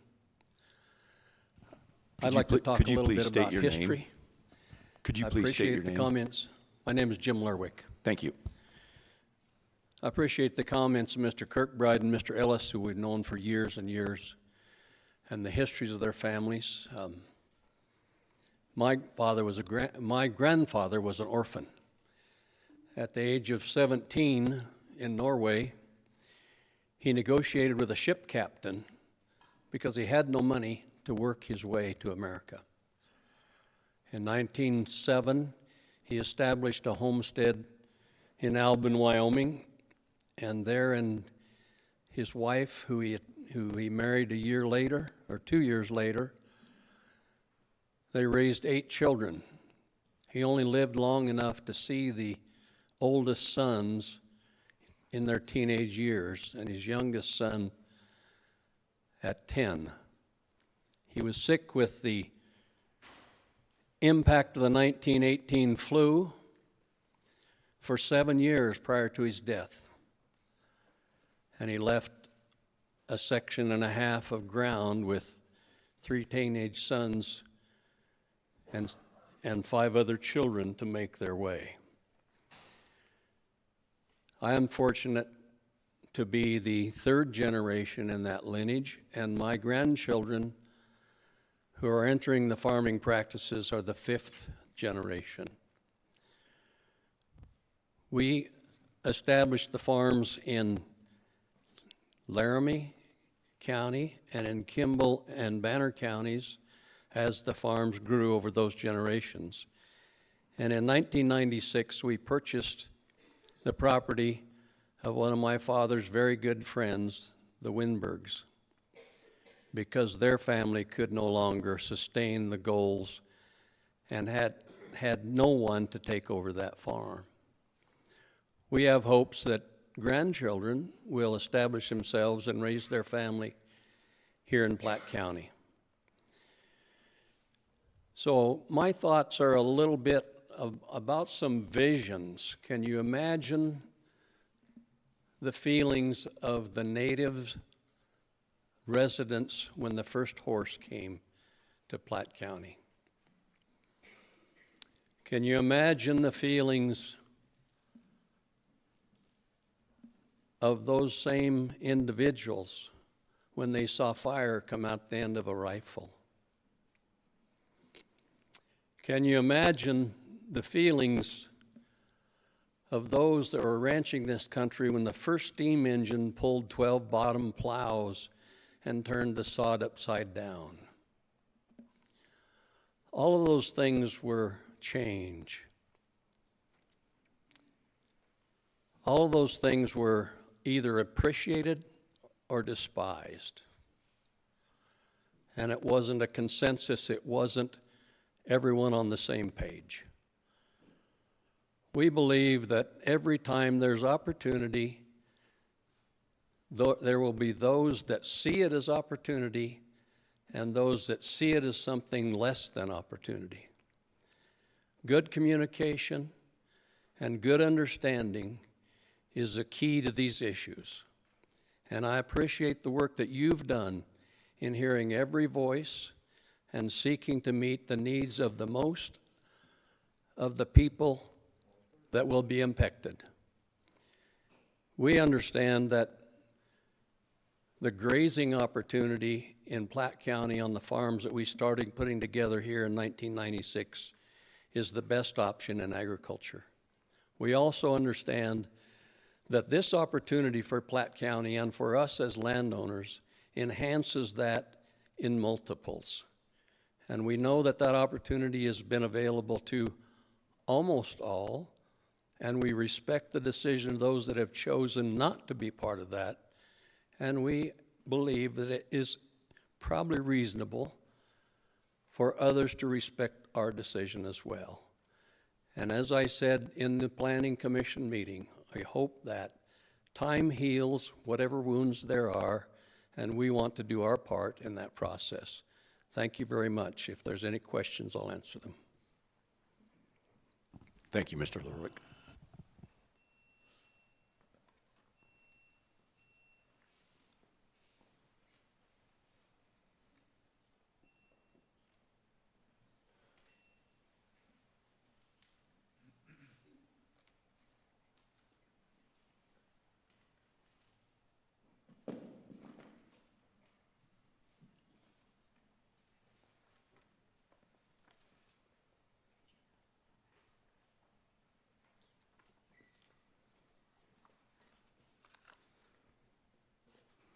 My name is Lucinda Houchins. There are a number of curiosities in NextEra's applications. In Appendix O of the WEX application, you can find a grand total of 6 letters of support for this project. 5 of the letters share the exact same email address. There are 2 sets of identical letters, and one is signed with a name that the person admittedly never uses. Also, these letters seem to be generated by AI. Qualis Engineering, located in Walnut Creek, California, submitted surveys in both the BESS and the solar applications that are without required Wyoming licensed surveyor's seal. Qualis is not able to identify the surveyor. The Wyoming Licensing Board for Engineers and Surveyors said that these documents probably are preliminary surveys, certainly not final surveys. In addition, the solar survey continually refers to the site as having 1,402 acres, while the shaded areas in the maps that were shown today, the site map shows only between 700 and 800 or so acres. On page 1 of the BESS application at letter E, where information requested states, quote, describe the availability to utilities. NextEra's response states, quote, the applicant notes that utility availability is not applicable to this request, as the Chugwater Energy BESS project will store power and does not require external utility service. But in attachment 9, it reads quite the opposite.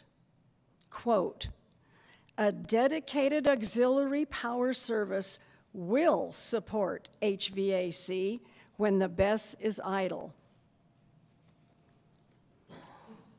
In recent months, NextEra attended the planning and zoning workshops to update our land use regulations. In fact, they often were asked to give their input for our county regulations.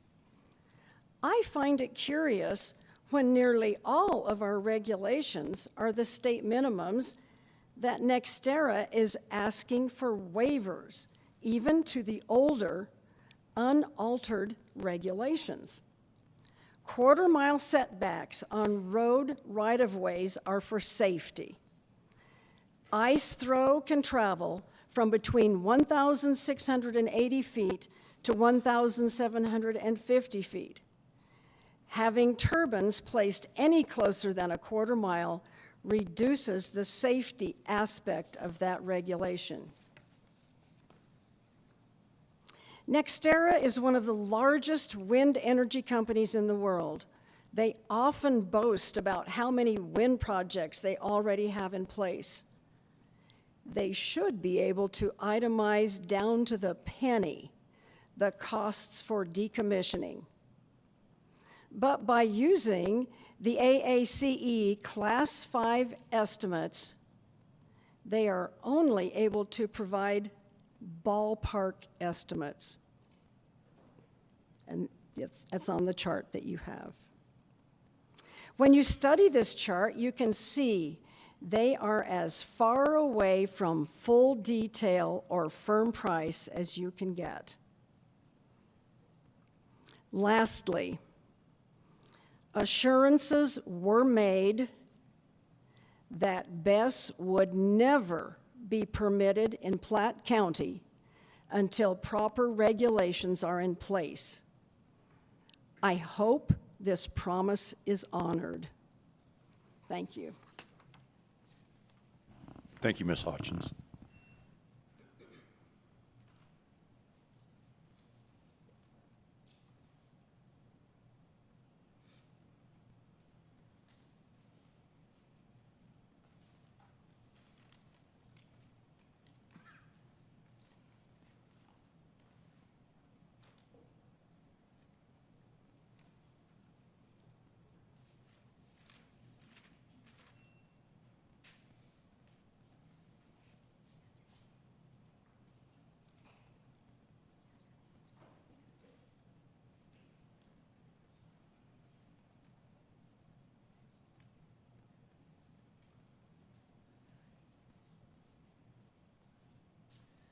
Hi, my name is Jerry Hunter.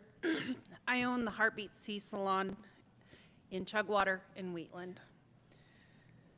I live in Chugwater, and I'm opposed to the wind and solar project that's proposed. I'm concerned about the cost to the county of this project, as Casper, Wyoming is currently having issues with promised repayment of infrastructure proposed things they had. New ambulances that they had ordered that were not covered, and the wind project up there keeps being delayed, and so the repayment of that is being delayed. I think that's something that Platte County needs to really look at. How much is this going to cost the county to support all these proposed workers and jobs that everybody keeps talking about to come in when we don't have the infrastructure currently to support it? And who's going to pay that? Is Platte County going to pay that, or is NextEra going to pay that? And what guarantees have we put into place that that's going to be paid before this is started.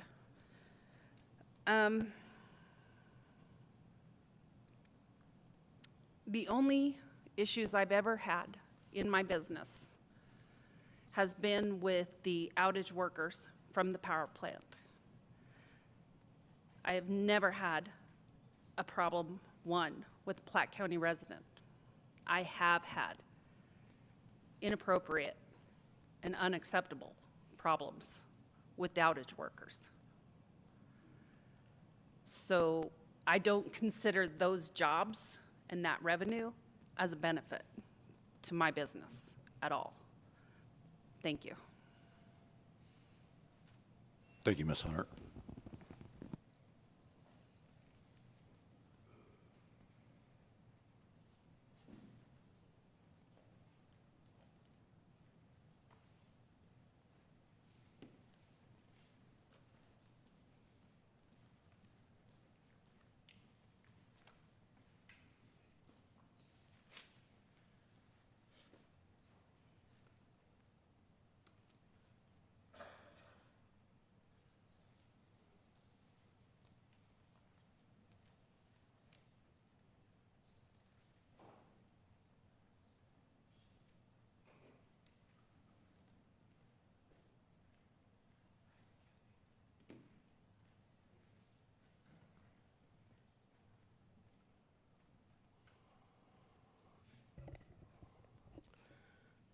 My name is Kelly Haveley, longtime resident of Platte County.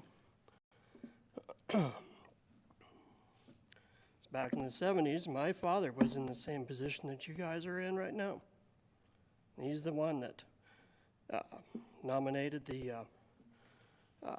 made the nomination for the okay to have Basin Electric build their power plant out here.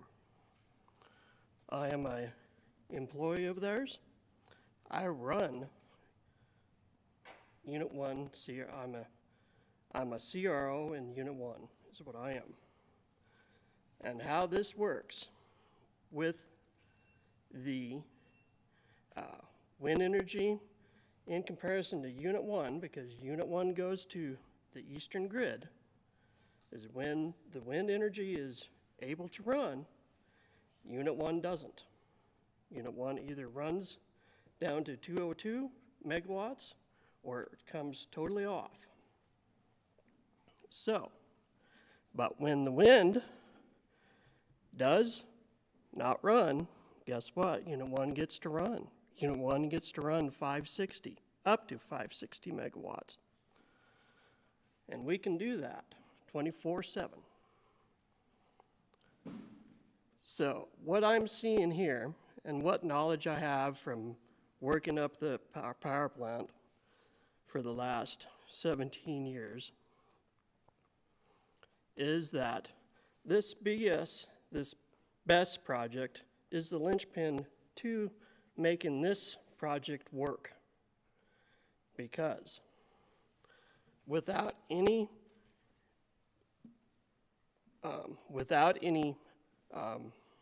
storage facility for the energy, they are deemed to whatever the weather conditions will make it for their systems to work, whether it's solar, whether it's wind. We've seen in the past that when we have exceedingly cold weather, exceedingly hot weather, the wind farms don't work. They don't provide enough energy to do that. So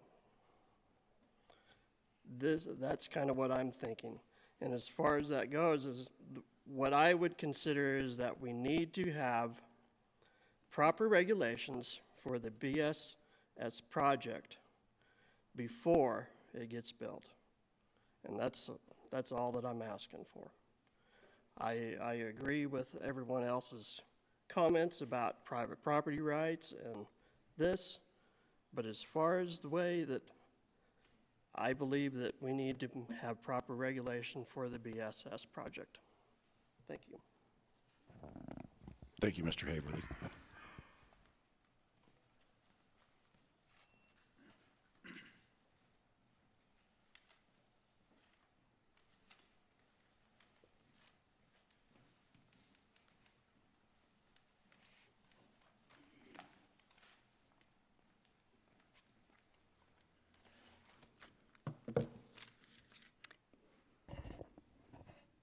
Teresa Baker.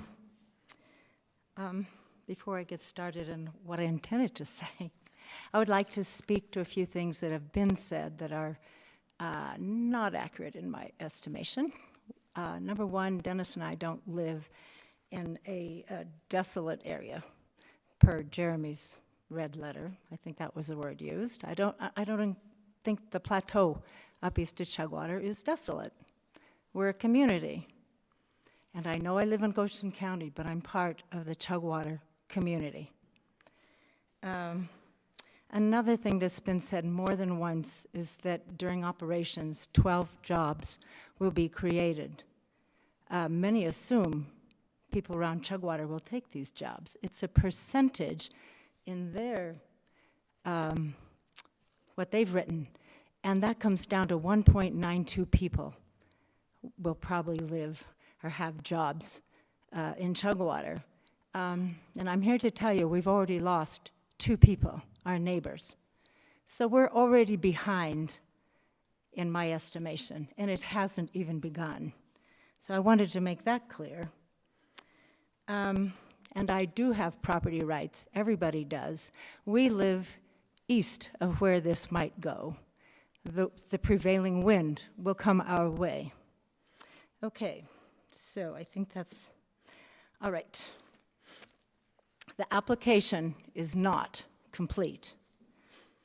You, as the Platte County Commissioners, are tasked with protecting the public interest by looking at setbacks, noise, shadow flicker, infrasound, traffic impacts, visual blight, health concerns, etc.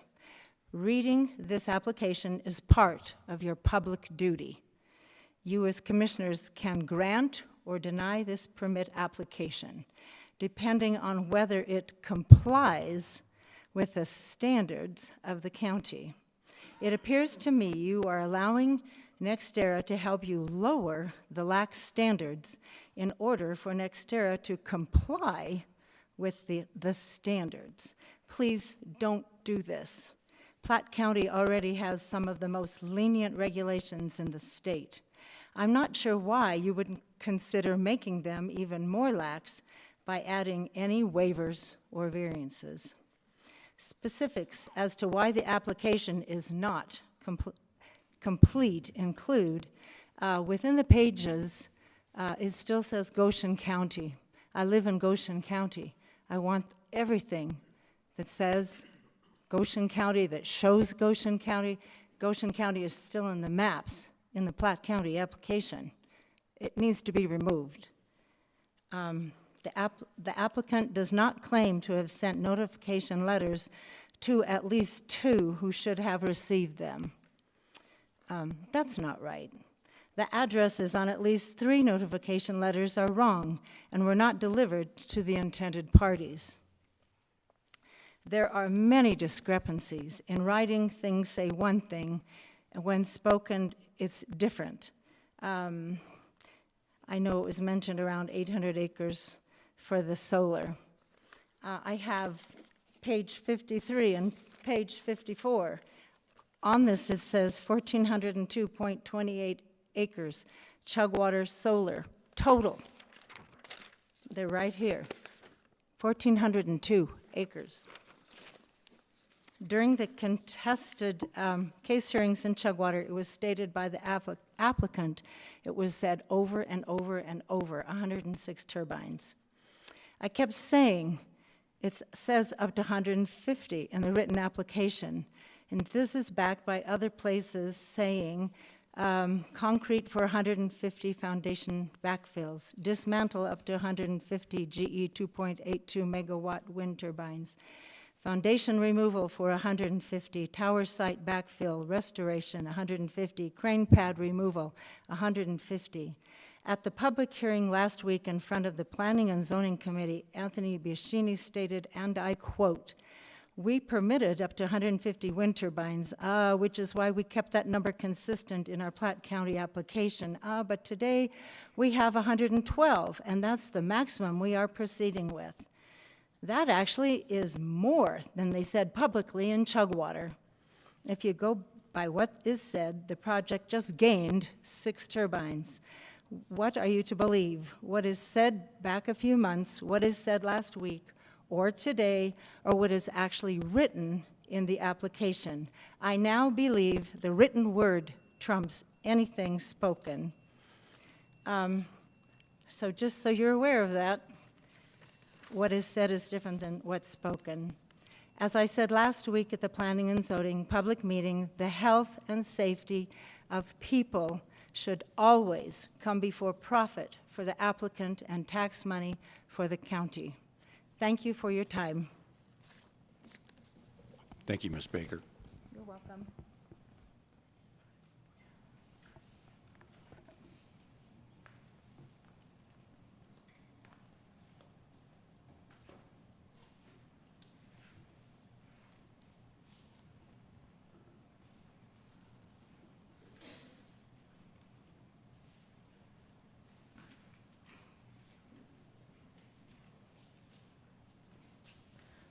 Before I start, will it be all right, Malcolm, to do the same thing as last week with my kids? Okay. All right. You guys already know me. I'm Catherine Stevens. I'm an affected landowner near the project. This proposed facility presents serious and unavoidable health risks to your constituents. As you've been told many times, increased setbacks of 1¼ miles like the ISD applied for my home in condition 25 would help mitigate these dangers. The health risks I've told you about, such as sleep deprivation, vertigo, nausea, cognitive and mental health deficits, and aggravated chronic diseases, extend beyond property boundaries, threatening the private property rights of nearby landowners, such as myself and my 4 neighbors to the east. The right to live safely on one's own property supersedes the right to make money on one's own property. This is well established by legal precedent.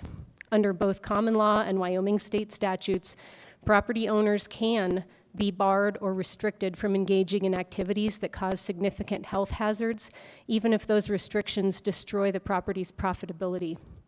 I've already told you about the applicant's wind facility in Calhan, Colorado, and how the local residents there were seriously harmed by the vibrations from those turbines. Medically sensitive families in that community needed to get 4 miles away from the turbines in order to find relief from their vibration-induced symptoms. Platte County doesn't need a crystal ball to see what would happen here if this project were approved.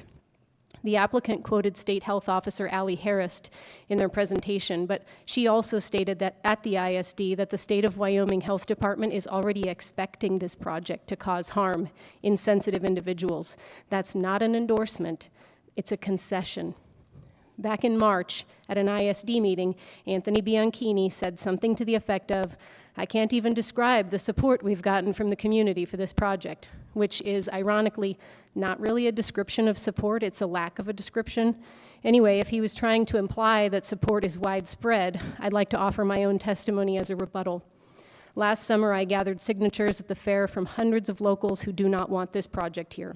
Last fall, I spent several days out in front of local stores handing out flyers about the proposed project. In one day, I spoke with about 50 people, and no more than 4 were in support of this project. Since then, I've spoken with many more local residents who oppose the project, but are afraid of retaliation if they were to speak out. I understand their fears. My property has been vandalized at least twice as an act of retaliation, and we have strong evidence that our dog was poisoned in conjunction with one of these incidents. I personally know of several participating landowners who do not want the project here, but are bound by contracts to keep quiet. So when the applicant tells you that they have community support, please know that it's only from those few who will benefit financially from the project, and not even all of those. This is a deeply unpopular project, and you all know it. I've spent considerable time in public meetings on record explaining the physics of the vibrations produced by the applicant's chosen turbines. These are the low frequencies that you guys refused to regulate, so they're not addressed by the DBA restrictions in their application. I've provided each of you with a total of 80 exhibits showing evidence of harm from wind turbines. It's not a question of if these turbines produce harmful infrasound. The only question is who is going to be counted as collateral damage in this Faustian bargain. My cross-examination of the applicant's acoustical engineer at the ISD hearing confirmed on record that these turbines will produce infrasound in the nauseogenic range as defined by the U.S. Air Force. and that the applicants will not be able to prevent those vibrations from entering nearby homes like mine. You've all affirmed that you'll be holding to the restrictions that the ISD placed on any project that comes your way, and that as a board, you reserve the right to place additional conditions on any project in order to protect public safety. Well, now's the time. In December, the ISD placed condition 25 on this project as a direct result of my testimony regarding the health risks of these turbines and the documented medical sensitivities within my family. Specifically, they imposed a 1.25 mile setback for my home because my children and I suffer from an untreatable genetic condition that makes us more susceptible to low-frequency vibrations. At the very least, you need to apply the same to any permit you grant to the Chugwater Wind Facility. On behalf of my neighbors, the 4 property-owning families who live directly to the east of me along Slater Road, I'm also asking you to consider their letters, which were submitted to you by email, and my testimony here in favor of applying a special condition to remove turbines 1 and 2 on the northernmost end of the project. These 2 turbines fall within 4 miles of Slater Road, putting 5 families, including 9 children, in harm's way. This constitutes an unacceptable risk and violates our private property rights. Jeremy Haroldson made reference to this, and I agree with his letter as well. The bottom line is, if you fail to protect your own constituents, you're no longer doing your job. You know there's a reasonable expectation of harm from this project, and you know you can deny the project on those grounds, based on our regulations. You must protect people over profits. And I want to mention lastly, I'm cool with change. I don't mind change. What I'm not cool with is dangerous industrial byproducts entering my home against my will. Thank you. Thank you, Ms. Stevens.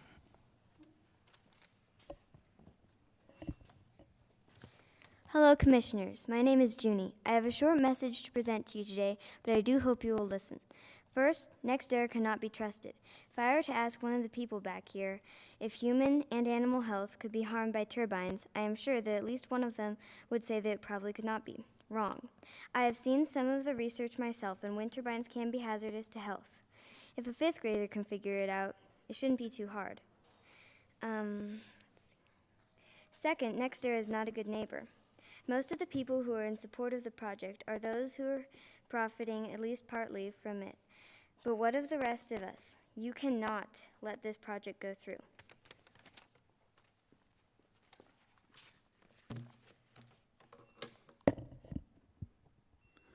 Hello, gentlemen. My name is Milo. As you are all aware, the vast majority of the people who approve of this project in the county are those who would stand to benefit financially from it. For you all to push this project forward with only the support of those who are profiting is like saying that you let yourself be mugged because the mugger said that it would be a good for him. It doesn't really make a lot of sense, does it? It sounds fairly preposterous, doesn't it? You have no right to approve this project as representatives of Platte County, and for you to is extreme negligence at best. Also, a majority of the pro-wind farm speakers have claimed that they are concerned about the next generation. I am the next generation. And what does it look like to you that my feelings on this are? I suggest that if you actually care about what the next generation of Platte County thinks, then you should probably conduct a survey of them. Until then, what do all of the adults who testified about the wind farm know about what my generation thinks of wind and solar? The answer to that would be nothing. I do appreciate your time and attention to this matter. Thank you. Thank you.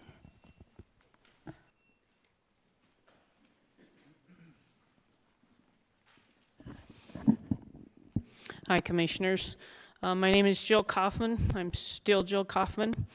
I appreciate your attention to this. What we have seen today is that we ask you to follow the statutes that are guiding you. We ask you to listen to all the things that we have told you for over a year about this project. We brought wind regulations for you to help this through on the project. I encourage you not to listen to corporations, not to listen to lobbyists, and not to listen to any people but the people of your county that you are responsible for. I think what we have here is we've forgotten, maybe you have forgotten your position, because your position is to protect the people of the county, and that's all of them.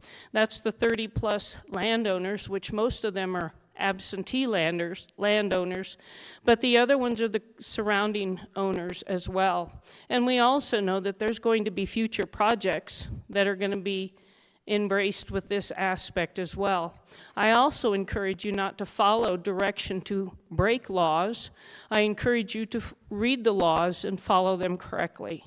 We as the county put you in this position as commissioners, and we're very proud of a lot of the things that you're doing. Every last one of you have done very good. But this is a big project. This will affect so many. The ones that are the landowners, most of them don't live there. They will not feel the effort. But again, I encourage you to follow the statutes and your county regulations. And that's all I have to say. And I stand for questions. Thank you, Ms. Kaufman.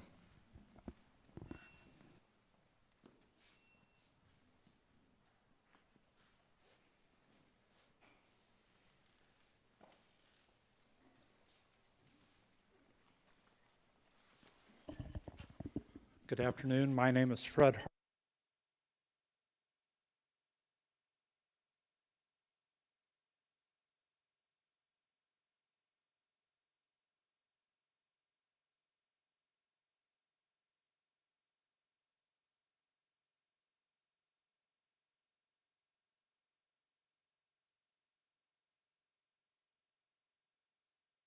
An AI-generated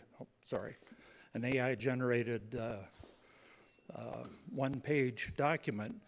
The document that I submitted is actually kind of looking back, not just looking forward, but looking back to what happened to the Roscoe Collegiate School District in Nolan County, Texas, which you may have had a chance to look at. So going back about 20 years to where you all are facing decisions right now. I'd asked the superintendent at the time, now retired, Dr. Kim Alexander, to write up a one-pager talking about the impact, favorable impact on the school district where he was superintendent. He did so, and they are now into the second generation of being, as he referred to it as the wind capital of the world. Much like Chugwater, Roscoe has a train track kind of bisecting the community. There's an interstate highway running through there. It's very flat, it's very windy. It does not have the scenic appeal that Chugwater and a lot of Platte County has, but I'll just let Dr. Alexander's comments about the favorable impact, not of a NextEra project, but of another large wind energy project that's had on the community, if that will help you with your decision making. Thank you. Thank you, Mr. Hartmeister.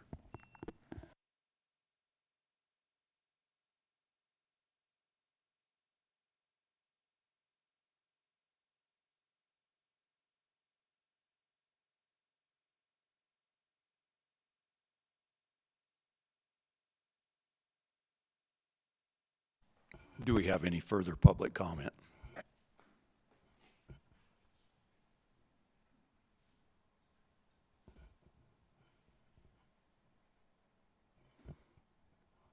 If we have no further public comment, we'll close it to public comment and bring it before the board. But I think at this time we'll take a break for lunch and reconvene at 2:30.